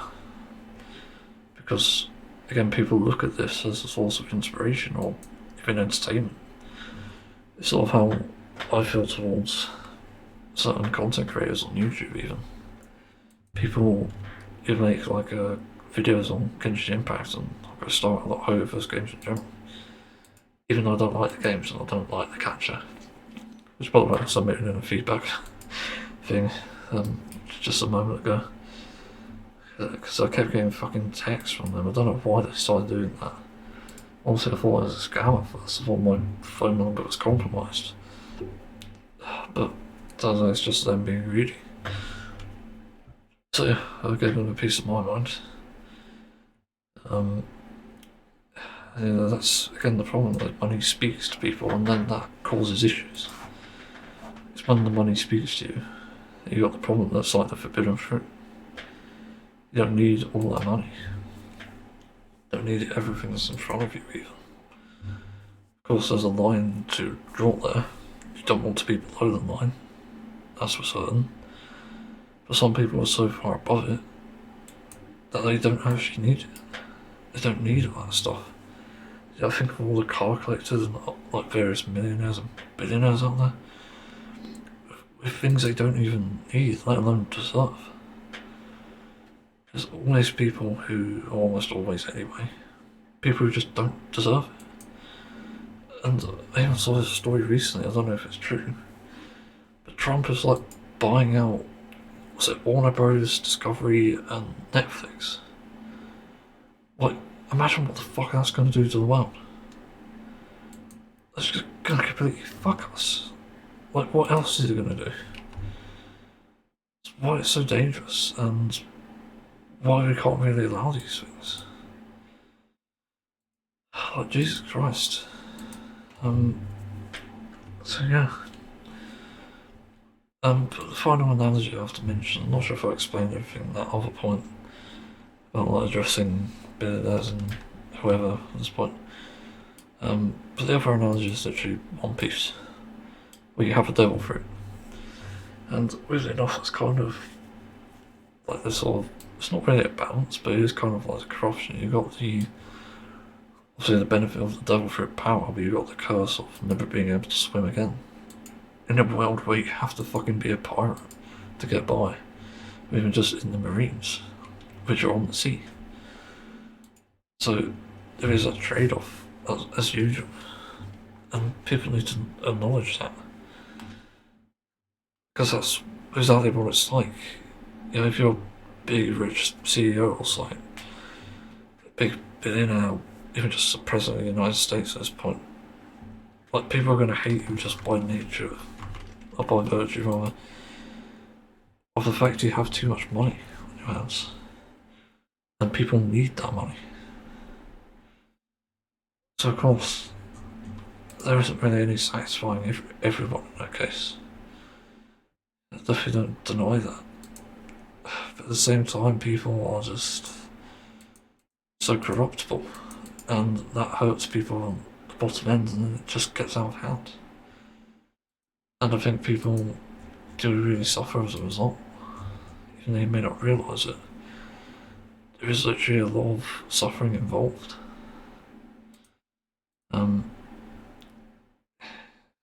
Like, the world is just sucking people dry. And that's not a good thing to have. At all. So, yeah. Obviously taking a bite of this fruit is not a good thing. I don't think it's ever been a good thing. I remember when I was a kid, I wanted everything and I never gave money to charity because I thought it was a stupid thing to do. And I've changed since then. A lot has changed. What made me change really was the fact that I could suffer as well.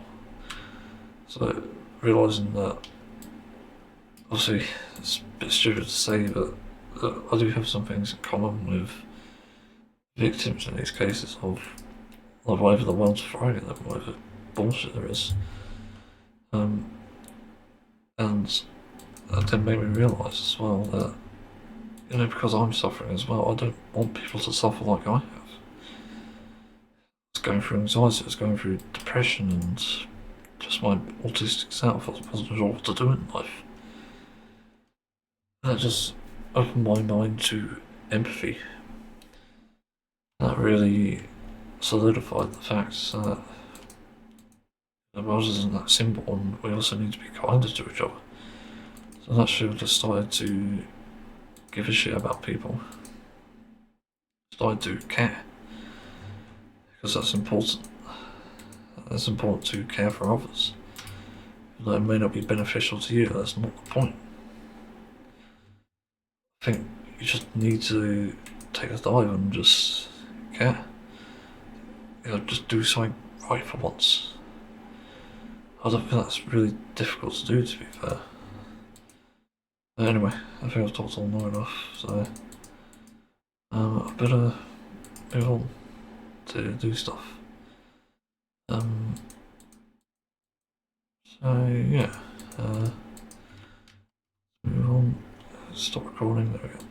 So I woke up one night. Well, didn't technically wake up. I was just awake. I had insomnia, but I was also experiencing a panic attack, which didn't help in the slightest. I only got like a few hours sleep, and it's mainly about that relationship anxiety. Again, it's just not fucking helpful, especially as it relates to fictional characters. Oh, what the fuck? I do not understand why. So, I ended up coming up with an idea, and this time it was more to do with making a story about what sort of already exists, but also just filling in gaps. And I wanted to make it about, obviously, before the games and after. Basically, how I think it would go. And I was going to spoil the story, but I recommend you read it first. But I'll make a summary of it. Basically, follows Tales and Cream before the games and after, obviously. And it's supposed to be as true to the game as possible, but based on memory. That's the only issue. So it could always be wrong. But I just prefer it this way. And it puts my mind at ease because it's like, it's just one of those things I just get really hooked on for some reason. It just won't leave until I do something about it, essentially. I've actually got a bit of artwork, technically an animation, coming up about this, so that will be interesting. It's not about it, but it's more related to it, and no doubt it might go down well. Only my second ever animation, other than some practice and failed ones I've done before. That's why I'm somewhat confident in. I didn't realise how good at drawing them as I am. So it's actually crazy how much I've done artwork with, obviously, these two characters. It shows that my muscle memory is still there. Like, I could draw tails perfectly almost, other than a bit in the muzzle, but that's it. I could do the rest fine. But then there's Cream, who I still struggle with, which is a bit frustrating, but anyway. The story starts with a sort of time skip, sort of. And we start in the future, and they're sort of hanging out, relaxing. They're about Tails is 9 years old and Cream is 7. So that's where it starts, and then they just go into the story of how everything got this way. But they're sort of close. And we go back to when they're younger. So Tails was 6 years old. Turns out, as he's sort of hanging around Sonic a lot, but doing his own thing, like doing engineer work and making his own plane and stuff, already made one, technically. They found out someone's been captured again, and decide to go rescue them as well, because it's obviously related to Eggman. They do that, and basically kind of get a bit more comfortable. Fucking headphones a bit weird, but yeah. They get on the plane, they fly towards the flying Eggman robot, which is carrying two unfortunate people, and the people are just unfortunately captured. Turns out that's cream and vanilla. And I think cheese as well. Yeah, I think I did include cheese in that. I can never remember that for some reason. So yeah, they devise a plan because it's kind of difficult to do an airborne rescue. You've got Sonic who can't fly and Tails who can, but you've got a plane. So what can you do? And Sonic devises they need to rescue it by separating. So Sonic flies the plane towards Vanilla and Tails goes alone to Cream's cage essentially. And obviously they don't know each other at this point, so they're still strangers to each other. But they get rescued, and yeah, they like Tails, they like Sonic as well. When they're rescued, they go to where Tails was beforehand. He lives on like the Emerald Coast over it, and they sort of hang out. And it turns out they like each other enough from this one meeting that they decide to stay in contact with Tails. Lucky him. What happens? Yeah, just I think they decide to meet him a few times, and Cream decides to meet him alone once. There's sort of a cute scene where she realises that he hasn't bathed in a while, so she helps him, takes him to the water, and yeah, it's just one of those innocent moments. Then what happens? Trying to retrace my steps. Yeah, she's like texting him as well because like they have phones as well. And they decide to hang out, and yeah, one thing leads to another, and he's invited out to dinner with obviously vanilla cream and cheese. So they go there. So it feels very fucking weird. I just realised it's kind of weird to be saying their names out loud. I've never really said them before. Said Tails a few times, but never the other three. Yeah, so they go out to dinner, and Tails experiences what life is like because he'd never had a life like this. He's always been in the wilderness with Sonic, and always been sort of free in that sense, but never experiencing the luxuries like that. And they went to a pizza place, and yeah, and he enjoys it a lot. And another thing, like, this is my idea of like fan service, but for Tails as a character, but he's got a lot of cute reactions as well. I'd never not do those, I don't think. It doesn't really suit Tails, to be honest. I prefer him being a cute character rather than, like his confident self in the games. But it sort of ties into a character progression anyway, or development rather. So, yeah, he does that. But he's offered to go home with them and sleep around theirs for the night. And he decides to take up the offer, given that it's a new experience. He enjoyed, say, the dinner date. So, yeah, he takes up the offer, and this is where you get the. Well, actually, I won't spoil it. You have to wait and see. There's like a cute scene there, and they're sort of asking him about what his life was like before, obviously meeting Sonic, or even just being in this situation to begin with. I think he does sort of explain a little about how things were. He hadn't been in a house before, ever, and he hadn't been to a restaurant before. He had only been to like chili dog stalls with Sonic, which is quite accurate, I think, to be fair. So yeah, they get home, and Cream is going to prepare the bed for him, sort of like a sleeping bag. I can't remember what I wrote actually. It's weird. But she prepares it, and Tails speaks alone with Vanilla. They sort of have an interaction, and he explains his story to her. She's sort of heartbreaking because it turns out that his mother abandoned him.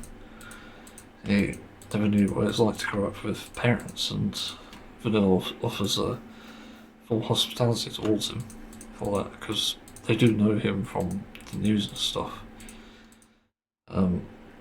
because of his heroic work, and that's why they would offer him all that. Eventually, they give him another bath because he again smells, not in like a negative way, but you know. This time he has to share it with cream, so it's like, yeah, rip. They go to bed after, and there's some scene where he gets cuddled up to, and I think there's also a dream part that I made. I can't remember what it was. I think, actually, because he knows Amy as well, I forgot about that. There was a conversation with her before, with Amy, because Amy's sort of like neutral about Tails being in the wall and stuff. But he has a dream about being on an island with all three of them, right? And Cheese, and for some reason there's a girl scene where Cheese pings his speedos. I don't know what the fuck I was smoking when I thought that up, but yeah, go with it. He sort of likes being surrounded by women, it seems. It's not like what people are probably thinking when they think of that. It's not that, it's not the S word. It's just his general likeness towards them. And not necessarily romantic, but it is kind of. Because of all the kindness he's received from them, it's like he'd love to be living alone with them. And he realises that's his paradise, essentially. Yeah, he sort of wakes up to Cream cuddling up to him and decides to go with it. He wakes up next morning and eats some oats. It's the first time having porridge. Vanilla flavoured it quite well, simply though. Surprisingly, I might have to try that. I just came up with it on the spot. It's like a stupidly simple recipe. It's like oat milk, I think it's oat milk, oats, dark chocolate chips, and sugar, I believe. I think that's all I put in that. But yeah, he falls in love with that, and he wants the recipe essentially. And Vanilla has to cautiously, obviously, because you don't want to consume all sugar, all the bag of sugar. So she makes it for him. Yeah. And then him and Cream go out exploring, I think. Or playing, rather. Not playing, not exploring. Tails does open up a bit about his past, and then Cream opens up about hers. And there's sort of a dark side here where we find out that Cream's father was essentially arrested for something, and Cream's only memory being in her room alone, obviously, you can tell. It's pretty dark, but she doesn't really understand what happened, so it's kind of like she doesn't know what it is, and she's even saying she wishes that she can meet her father one day. And Tails does confront her with a question about if he is a bad person, like, what would you do? And Cream says that she hopes that he could change, and so they could meet. Yeah, it's pretty heavy. Maybe that's all I'll just say, but so yeah, that happens. Then what happens next? They get along more, and also Tails confronts Amy about his strange feeling. Like, it's a strange feeling in his tummy, and I think it's cheeks as well, if I'm not mistaken. But yeah, Amy sort of explains what that is, like a bond or love is like excitement and stuff. Yeah, but eventually they get on with life. There is a sort of bit of a jump into the future after that, with Tails obviously getting along with Cream and Vanilla, all that.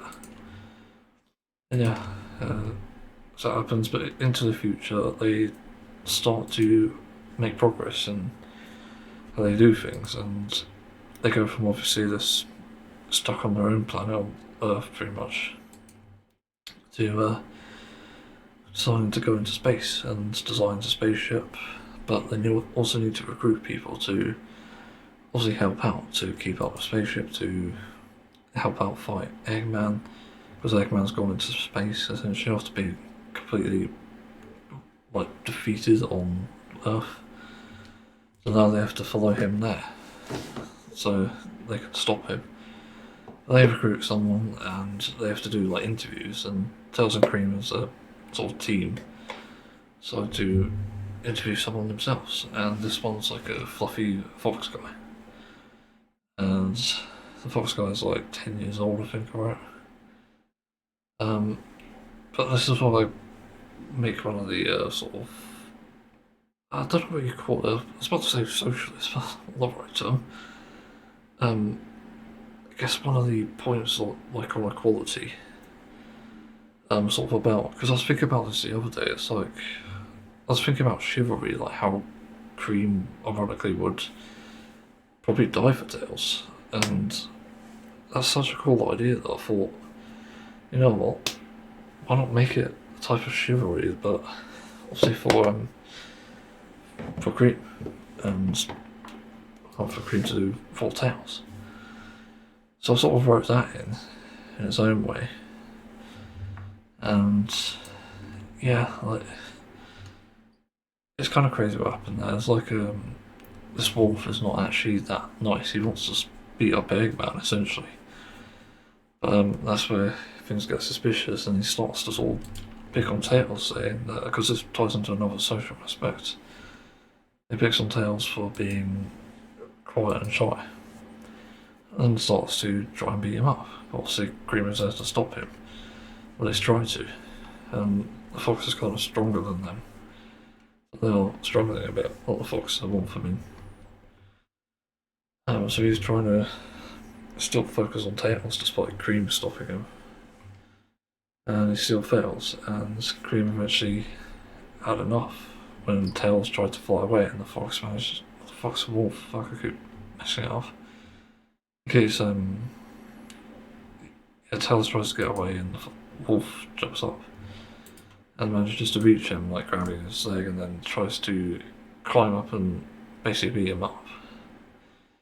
But that's where Cream obviously jumps in and stops the wolf immediately, and just manages to put her fingers in his eyes and get him to let go, when she drops into the ground and essentially breaks his bones.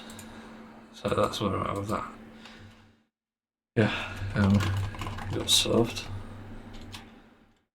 Trying to think what else happened there, if there was anything. I can't really think of anything else that happens. No, it's not coming to mind. Yeah, there was something else happened. It's like Tails does talk to her about it when they start flying away. It's like, well, why did you hit him? She said it's because even though you can be a fluffy boy, you can still be a meanie, essentially. Which is a very good point, and that's obviously tying into that that aspect where, you know, you can have it in a society where, so again this gets sort of a bit, I don't know, it's not controversial, I don't think, but you know, it's about equality.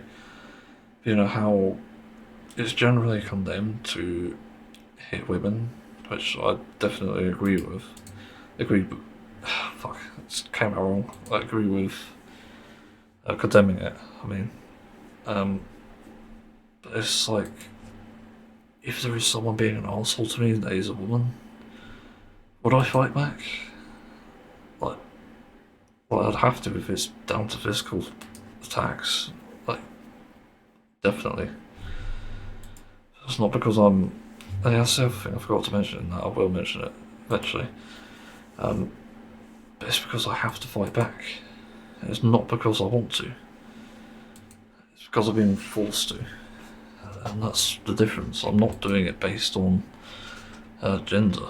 It's literally based on someone's actions.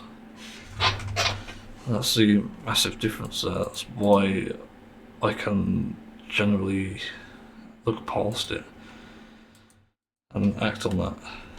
Because yeah, like, I am very chivalrous. Like, it may not seem like it, but I am.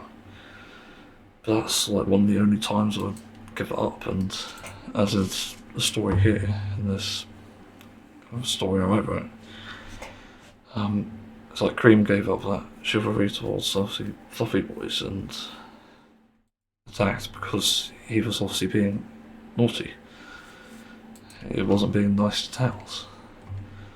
And she said that Amy should understand. And she does. They have a meeting about it and she's like, good. That's what they deserve, unfortunately. It's not happy that it was a fluffy boy, but still needs to be put in his place, doesn't he? Yeah, and Tails is sort of agreeing with it too. Yeah, I think that's all I wrote about that. There's a positive scene, like, somewhat after where Tails is, like, confronting Amy about something, like a concern he has. I only wrote this, like, after the future bit that I wrote, because this is still a future, but not that far in. It's, like, just before the big future gap, like, talking about coming in on next birthday future. But, yeah. So, Tails confronts Amy about this and about essentially getting or getting to understand his feelings, like about relationships, because he's falling in love with Cream, and he can't really get over that. Like, spend a lot of time together, and yet Tails is also being hit on by a lot of other girls around him who he just interviewed or made friends with, and he's not sure what to do. So he asks Amy for advice, and she explains a bunch of things, and eventually we get around to, like, well, you don't actually need a relationship. You can have multiple people you like and still enjoy the same things you would have in a relationship. And yeah, and there was another thing I wrote. I can't remember what it was now. It's actually a really good sort of point, and it's starting to come back to me. Almost got it. Yeah, I think that was it. Like, I think it's okay to focus on your happiness as long as nobody else is hurting because of it. And that's basically saying, like, in the case of a relationship, yeah, you don't need one, but you can still experience every element of it without being in one. And that's so long as you're not hurting anyone else. And you're not doing something in spite, you're not doing something to ignore someone, that sort of thing. So it's essentially like, as I wrote it in there anyway with Amy, it's like being free spirits. You're not tied to anyone, and that's the point of it. And I think that's generally really good advice. Just for life in general, but also just that. Like, very real scenario. And yeah, like, as someone who grew up with, just generally being anxious about, what was it? Fuck.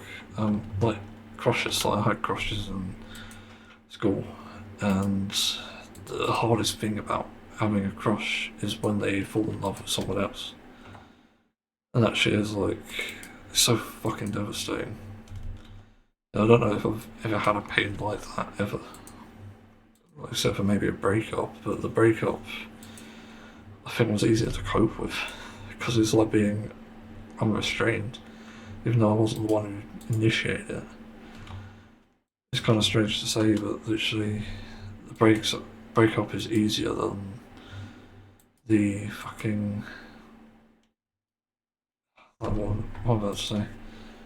And the just getting into a relationship to begin with, like starting it, like asking, do you want to go with me?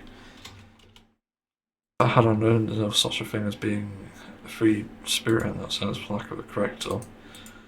I don't know if the term is like polyamorous, but it's probably a sexual thing, so I don't know. But being that is better, and that's what I essentially concluded in that story section. And then we do a time skip into the future where they're chasing Eggman through space. They're sort of millions of light years away, and basically stalking him everywhere he goes with intel essentially all over the place. And same with Tails being a genius, is able to muster a way to do that. Now he's briefing people on how to do the robot, which actually has a really interesting name. I'm actually really proud of this name. I was thinking, like a few days ago, what's a name you can make up with only vowels? And I made up one, and it's actually like rather initials for something else. So I'll explain that as well. I think. Where is it? Like a really bizarre name. I can never remember it because it's like it's that complicated. Oh, it's in the control F. Okay. So it's spelled EIAOU, and it's pronounced AOU, but it actually means something else. I sort of decided this in like just moments after I sort of finished the final scene. But I think it would translate to Eggman Infinite, and A meaning something I can't remember, but of universe. Like absorber of universe, I don't know, because he's harvesting the power of a star, as Tails is mentioning in this briefing, and that's giving him the power to move at light speed, and that's very dangerous. Fortunately for, obviously, their army now in the universe, just spread out everywhere, they have a power called Star Shards, and they're ranked from I to IX in terms of power, and there's multiple of them, but the highest one attainable is IX, and those are entrusted to the most strongest. There's also VII, which is obviously Star Shard 7, but that's like one of the strongest as well, because it's sort of like a scale, it's like 1 to 9, and they're also giving that to everyone else in their squad, and the rest of everyone else gets another Star Shard, and it turns them into a hyper form that turns everything like a glowing right? Yeah. Can't say white for some reason. And the idea is to defeat this giant robot, a planet-sized robot that Eggman made. What's it called? I forgot the name again. AOU, that's it. So, using that to defeat AOU as an army, which should be enough to stop Eggman once and for all. But because he moves at light speed, he's going to be a bit hard to catch. So, they just need to wait it out and wait until he kind of attacks. And eventually he does, but yeah. So there is a scene at some point, yeah, where Tails and Cream are sharing a room and just enjoying each other's company, knowing that this could be their last day ever, because there's also a high risk of dying on this mission and potentially failing in the worst case scenario. So there's always that worry, and they're just spending the rest of their time together. And as they're about to confess feelings for each other, the ship gets attacked, and they see outside it's the. I keep forgetting it. AOU. I think I've got it now. AOU. I'll just have to break out of one of them every now and then. But yeah, it's being attacked by AOU, and they just realise that it's time to go, time to do the mission, even though they're just about to fall asleep, essentially. Yeah, they've obviously admitted their feelings and stuff and bonded, and as they were getting out of bed, they realised they bonded so much that they started crying. And it turns out they've made such a bond that spiritually and obviously universally, it's like they become one. But they're actually in perfect forms, even without the star shards. So this allows them to think telepathically, or communicate telepathically rather. They can share each other's thoughts and read them. So you can imagine how that goes. And then they get the star shards out, and yeah, it's also cute seeing where Green forgets to put the dress on, but yeah, oh well. Then what happens? They call Vanilla on their way out to basically say like goodbye, and Vanilla says how proud she is of her. It's quite emotional. I'll admit that. And yeah, they fly out there and towards the robot, knowing that this could be their last days. And they're fighting. Also, this robot is technically Eggman. I keep saying robot, but it is Eggman in a big planet-sized mech suit, essentially. But attacking things at light speed, so it's like very dangerous. And also, you can attack the ship because of Tails having protection and stuff. But with the power of a star on Eggman's side, he is a formidable enemy, and they reveal the insides, attacking it, and see that it's actually powered by a star, as expected. So it's even more dangerous than expected. Also, they have like a timer on the star shots, so while they're not invincible, they are resistant, and that does allow to take some hits from things, like including the lasers on the AIU. AIU. It's AIU. Yeah. You have to read the pronunciation I made for it. For fuck's sake. So, yeah, that's the thing. But as they're doing it, Green realises something that Tails didn't. There's like an error in his way. Because everyone was being like battered away by the robot. Oh, AOU. AOU. Yeah. But she realised there was an error here because you can't actually see what he's attacking or when he's going to attack. That immediately caused panic and issues, and she tried to tell Tails to sort of retreat, but it's too late. Tails had got hit, and because the impact took like a few seconds to obviously register, he ended up going flying a bit, but Cream was ready to catch him anyway. And they decided to fly into one of the exposed areas of this. I keep forgetting the pronunciation. I'm probably remember AOU. That's it. So they fly into there into this safe spot essentially, where obviously if Eggman attacked himself, that'd be very stupid. He's trying to take over the universe and absorb it, obviously, but so it probably doesn't matter much. Yeah, so they're in here, they're taking cover, and Amy joins them. Sonic looks in briefly and leaves to finish his business with Eggman there. Let's try to. And what happens? Basically, Tails is knocked out and basically almost lifeless, but Amy manages to find a pulse. He's still alive, but she finds out that he's got a broken spine and a fractured skull, which is very concerning. And Amy said that there's a chance that he could either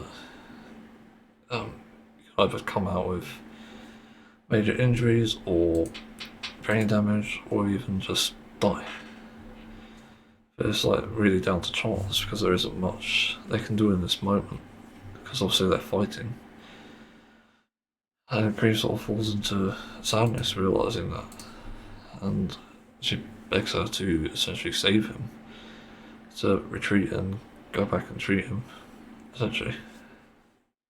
It's kind of emotional, but as they're leaving, Tails communicates with Cream and essentially tells her that he loves her telepathically, and says that if he dies, she should move on. Yeah, that's a bit cliche, but at the same time, it's emotional, and that's kind of the point. So, Cream is like sad, but at the same time she's kind of happy that Tails said that. But he stops responding after that, and Cream sort of assumes the worst, but she realises she has to focus, so she decides to go and attack Eggman, essentially dashing past Sonic, only for him to catch up, and obviously Cheese is there, I forgot to mention that. Cheese has a hyper form too, next to Star Shard. So obviously glowing white as well, as per the power. They're going to where they think the control room is, which is between the crotch, seemingly. And yeah, they break into there through layers of walls and eventually find Eggman. And there he is, just fucking beating up everyone. But he's now mocking them, but Eggman is 90% cyborg, and there's only parts of him that are still covered in skin, like a quarter of his head, bits of his limbs. There's very little of him that's still human, and yet he's harvesting all his power for himself and funneling it into himself as well. He's like extremely strong. So sort of position around him, preparing for an attack, and Sonic tries first, but gets intercepted, he gets knocked back right away. So he fails. So he has to get back up and recover. And then I think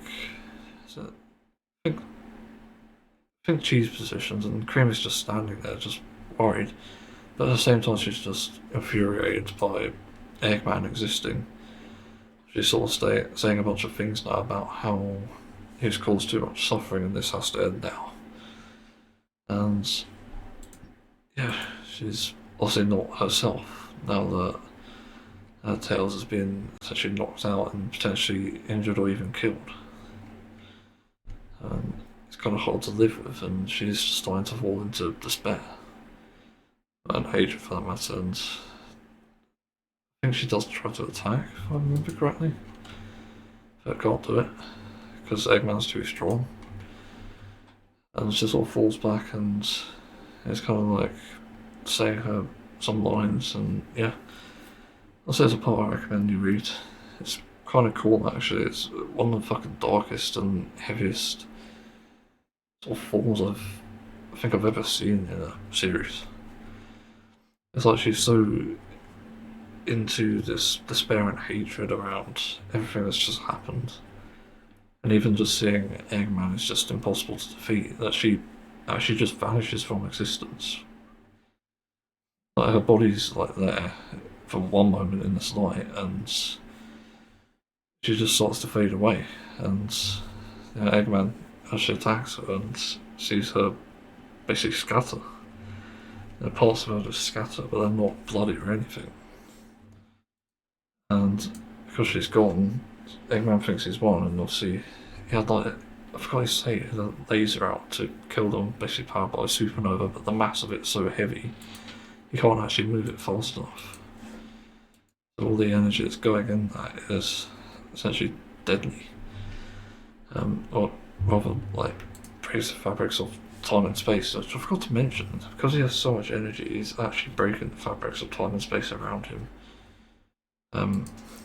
Yeah, with no idea what's happened to Cream. It's like they don't know what to do. Sonic's a bit stuck, and he tries to attack, and Eggman catches him. The Cheese tries to attack, and suddenly all these channels are also appearing near him, like what they've rescued, like Chocola, Strawberry as I call them. There's also one called Toffee, and also Minty. They've all got kind of funny names, but besides the point. Yeah, it's all sort of failing, they're like being repelled, and also Sonic's being caught, and Eggman, once seeing that Cream had disappeared, decides to turn to Sonic and tries to aim the laser at him, and Amy on the other side is actually on the wristband, like talking to them, hearing this and seeing it. It's all like panicking, like what to do, and like they're not really sure what to do here, so they're kind of screwed.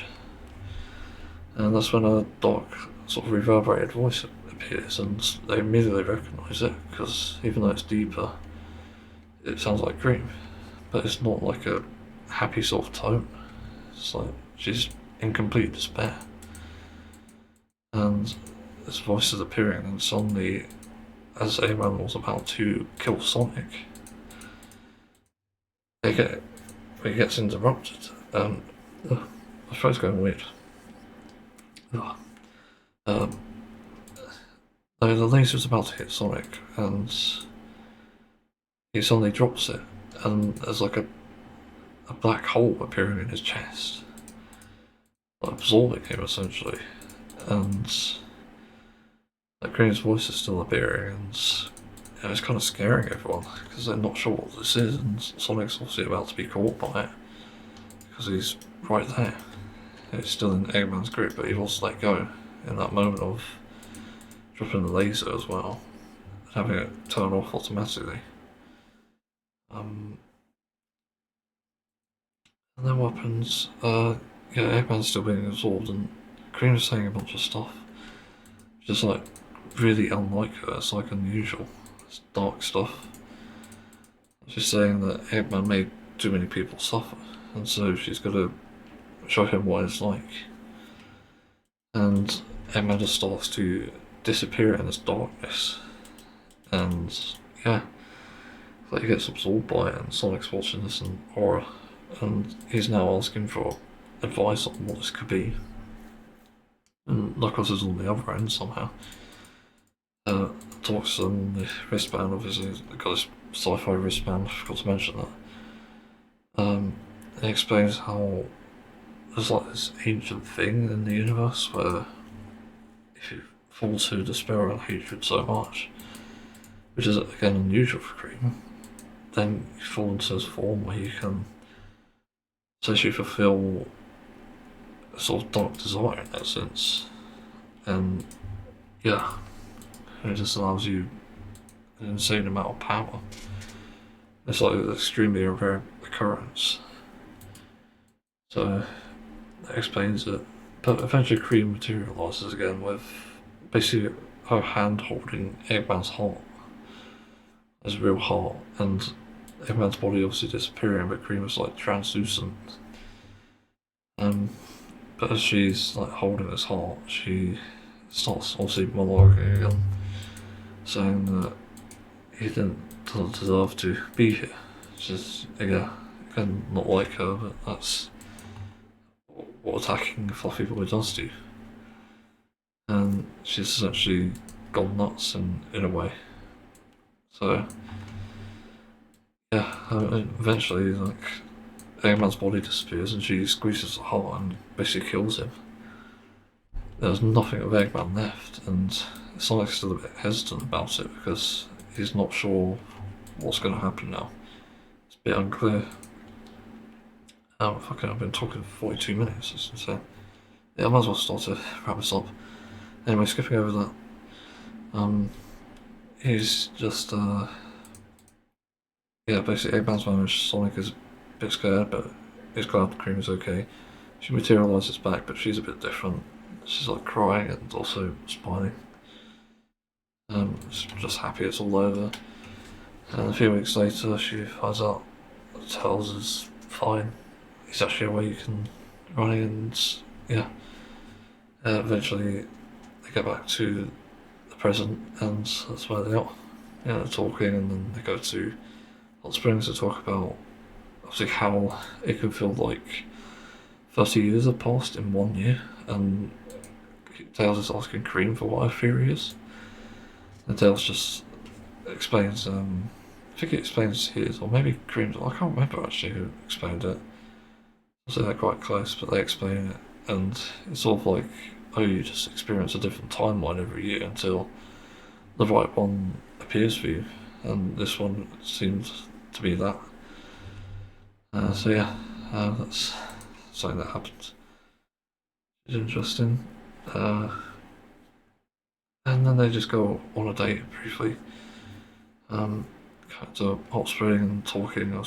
Actually, they're doing that anyway. They're talking about this and just getting along. What's the other thing? It talks about relationships, about how they don't actually want one. They're just actually going to be free spirits, like I forgot to say that Amy did have a conversation with Cream about it during it, during the one with Tails. So that happened. Then what happened after the hot spring? Yeah, they get really close, obviously. Yeah, that's per what would happen anyway. And then they decide to. Well, actually, there's an alarm, and then because there's an alarm for dinner, so they decide to get prepared to go back home. And Cream takes Tails to his obviously up to the. Well, they're actually on a meteor which has this hot spring. It's like a slow-moving meteor, which is still really warm. Like it just come from somewhere. So it's like why they're there. It's like travelling through space very slowly, and they're seeing obviously all the galaxies. Then what happens? Yeah, she gets him out, drives him off, then he drives her back. And then Cream carries him to his wheelchair. Yes, he is no longer able to use his legs. And it's just something that they come to terms with, but she says that she'll become its carer, which is pretty kind. She doesn't mind that at all. Yeah, it just sort of ends with that as well. Also getting the star shot out to teleport, but yeah. That's the story. I sort of recommend reading it over my description. So my description can only do so many things. So it's a bit long to talk about it, so yeah, just go ahead and read it. It's good, and also have an animation supporting that coming up soon. So it's only a small one. It's not like a full-blown animation. It's just a little snippet from this. Yeah, let's move on. So South Park season 12. No, not season 12. Fucking hell, past that. Season 15, episode 12. Oh, episode 11. Jesus Christ, I'm mixed up. Yeah, this episode was interesting because of one aspect of it. Not the musical Broadway bit, which was entertaining in its own right. Pretty funny and resulted in a somewhat funny conclusion, but it was a bit weird. Yeah, so this all starts with later on like a character called Vegan, who's a vegan, which is again like sort of one of the first times that it's been like properly mentioned. It's a vegan character, but one of the first times that it's actually been sort of addressed. Like, oh, this character's actually vegan. Okay. So yeah, this character is wearing a life jacket for some reason and doesn't want to go into the water. And yeah, the kids are sort of mocking him for being vegan as well, which I think is a somewhat real topic. I don't know if it actually is, to be honest. I've bought like vegetarian food in school before and mentioned it was and not been mocked, but this was around the same time this came out, so I don't know, it's a UK school, so maybe a bit different. I guess like UK people are a bit more reserved, yeah, even kids. Anyway, where it gets interesting is Stan and Shelley have to stay behind, and the vegan family basically stay behind with them because they need a babysitter, obviously. But the first portrayal of obviously vegans here, which is just not correct, is that they're living in a big house, and this to me doesn't seem right. I've no idea where you get that basis from. Like, it's a bit strange to me, and actually curious as well. Like IMDb, season 15, episode 12, South Park.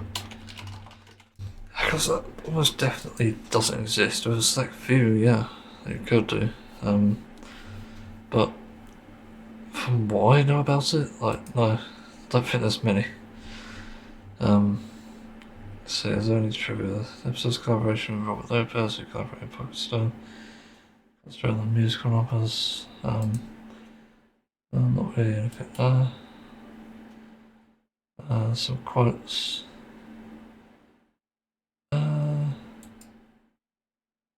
My shoes, that's very Randy. Broadway's all pretty much Broadway, it's very more Broadway nowadays. Nothing addressing that point. It shows also again how little people know about this. That was one of the interesting things that I noticed immediately when I saw the clip a few years ago actually posted on r/vegan. I was kind of like, okay, it's kind of funny because they do mock people regardless of whether they agree with you or not. So, yeah, like even the parents here were wearing life jackets as well. And they're all sort of eating vegan food, but Shelley decides to make a stand for the kid, saying maybe you shouldn't be forcing him to eat it, which is a fair point. He should be making his own decisions. So that's just what she said. And I do agree with that point, even despite the fact that it's wrong to feed dead animals to children. I think that's something they need to conclude themselves and understand, obviously, and also just to avoid being bullied, because I think it really only matters when a child is being bullied. But even then, that's like school's problem. But preventing it as much as possible is important too. It goes without saying. But you don't even need to make a deal about it, like big deal. It could literally be the case where, you could teach a child the right things, like, as much as you can, and that could actually inspire people. Inspire other kids, rather. I remember when I went to school, did I mention this already? Yeah, like when I was going to school, because my mum is vegetarian, I have been exposed to vegetarian food myself, and being a big meat eater that I was back then, when I tried the vegetarian stuff, it was actually really fucking good. We had corn mince, and that was actually really damn good. I in fact preferred it over beef mince in bolognese. And one day in school, when we were being taught how to cook, because we had those lessons for some reason, um, basically we were asked to bring in some ingredients, and so I brought in corn mince. And the teacher, because nobody else in the class bought this, by the way, the teacher decided to use this as an example, which is interesting. So yeah, it's kind of got put on the spot, like you can bring in even vegetarian protein, so they're even allowing that, which is fascinating. It's quite an experience as well. I was a bit embarrassed at first, but it's kind of, looking back on it now, it's like, wow. Actually, this teacher was kind of goated. Literally. But I wasn't mocked for it at all. Like, nobody went up to me saying, oh, you're fucking vegetarian now, are you? I don't know. Why not didn't mention that too? You eat vegetarian food all the time. That's so stupid. Chips are vegetarian. So it doesn't really make much sense from that perspective, and I guess that's one of the things I appreciate about this episode. It wasn't about critiquing what you eat or just how you eat it. It's more about standing up for a child who is being essentially bullied for something that seems quite trivial. Yeah, how you address that is obviously different based on the situation. Like, for fuck's sake, in the modern era, I've heard this from like the Triforce podcast. Kids are bullied for not having Fortnite skins. Like, that's how things change and evolve over the years. So before, where it might have been like in the 80s or 70s, maybe it might have been like, oh, you're a kid vegetarian, you're a fucking joke. And then I just go to the ends of the earth to mock them for some reason. But that's obviously not healthy behaviour. That's obviously wrong. Just for various reasons. But yeah, like, there is no problem with being vegetarian by choice. In fact, a lot of kids do go vegetarian by choice, through their own will. And I know that because I've known people that way. Like, I've met people who've been through that experience. They see something on the television, like slaughterhouse footage, which, by the way, is like completely public. Like some places, at least in like the 80s and 70s, maybe 90s, they didn't used to censor TV like they do now. You know, you still have things these days where they put a kids on a kids show, and I remember this thing like a few years ago. I can't remember what it was, but they were slaughtering chickens in this town run by kids. It was like a social experiment, which thankfully fucking stopped. That sounded horrific, but Jesus Christ. They're slaughtering chickens, like in front of kids, and nobody wanted to do it. Even though it was a task that they quote unquote needed to do. And people were outraged by it. What does that fucking tell you about the horrors of animal agriculture? You know, I take that perspective where I don't identify as vegan, obviously, it goes without saying at this point. But I take a perspective where I see animals as living beings who think and feel like we do. And that essentially entitles them to being left the fuck alone. Simple. But what other people see is that, oh, if it happens behind closed doors, it doesn't matter. Even though it very much does matter. Because if you were in that situation yourself, you'd be going through excruciating pain and anxiety. It's not a pleasant thought at all. Anyway, there wasn't really much else going on in the episode. As I said, the Broadway thing was kind of funny. There was some character development with Larry, as he's called, Larry Vegan. And he, because Shelley stuck up for him, he basically went out and decided to try a, what was it? I forgot what it's called, a Slim Jim, that's it. What is a Slim Jim anyway? Slim Jim. Don't come up with thing. Wait a minute. Is it like a pepperoni? No fucking way. Smoked snack stick. Yeah, basically a pepperoni.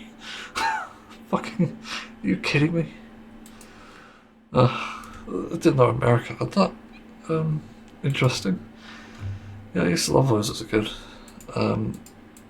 Like, not tastiest things, but a nice snack. Probably really unhealthy. Yeah, but you tries that. And it certainly is a experience, sure.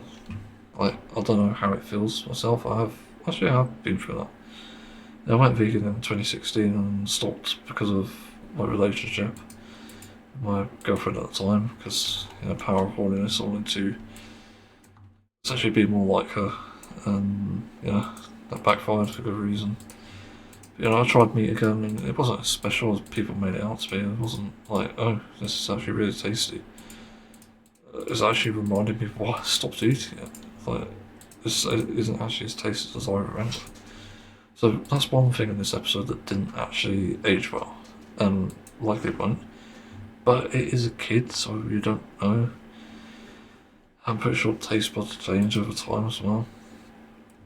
I remember a lot of things I didn't like as a kid I like now, like mushroom flavour, or mushrooms, or that's nice tasting. As long as they're not too earthy or too strong, but that's another thing. Again, taste changes. And then Larry later on tries a Burger King and then takes off his life jacket. And that's pretty much the last of the whole vegan thing, but the parents do say like, oh, maybe it's actually fine to take off his life jacket. I was a bit worried at first, and the episode's conclusion wasn't very kind to him, unfortunately. But yeah, like, honestly, the message here is pretty clear. It's like, you gotta let your child explore. Yeah, especially if they're being bullied, like, you gotta prevent that somehow, and at any cost, really. Yeah, even for an animal's life, unfortunately. Like, where it's avoidable, avoid it. Yeah, at home, you could do that. But anywhere else, it's like, you don't have to. You don't have to follow that. And it's really only a situation where it can cause like real psychological trauma. Again, like the bullying thing, like Fortnite skins, like sometimes I reckon parents have to buy skins, even though it's inconvenient and it's not good. That's sometimes the only option. It's the only way to get kids to leave you the fuck alone. Leave your kid alone. And unless you teach like self-defense training, if it's like a physical thing, like you're not gonna really make any progress. So that's the unfortunate reality, and I do agree with the episode's message. So I guess that's one part of that age as well. It's like, yeah, let them free. You know, they may like it, but you know, I think if you teach them still what's wrong with that, like how you teach children not to murder, because this is like the same thing. Literally, like I was taught murdering was wrong. I was also taught like gun violence was wrong as a kid. That was one of the biggest points. Like guns were made to kill people, quote unquote, and it's still somewhat true to an extent. But as an adult, I also realised like there may be a point to that. Even though I don't like guns and I do see a use in them, despite that, we certainly do need them as well. That goes without saying. But we don't need them for personal use. Like, it should just be for those who actually need it. You know, people in desperate situations, or desperate as in, you know, vulnerable, like wheelchair bound maybe, but people who are vulnerable to attacks, people who obviously need to fight back against something like a country or a gang. Like, you never know. There's many different reasons why guns are good, but also plenty of reasons why guns are bad.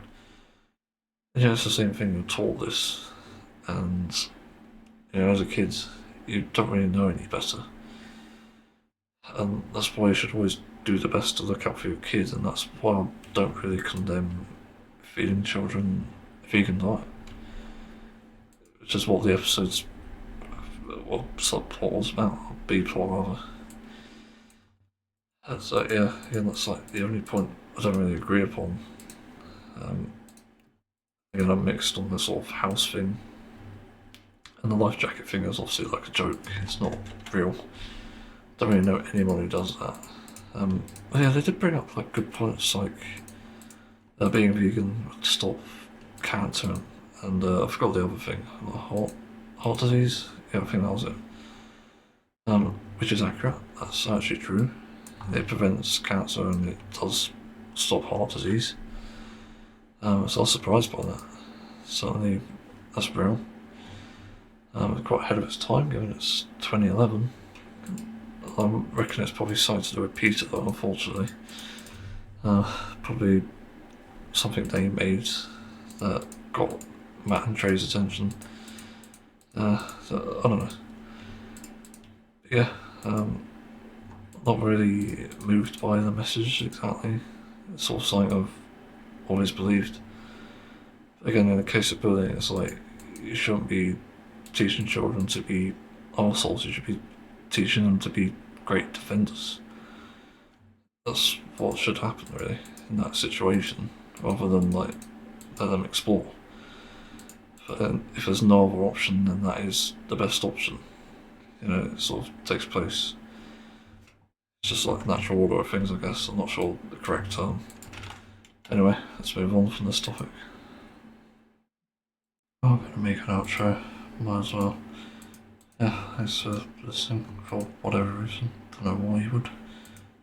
Are you insane? Yeah, I think you are insane.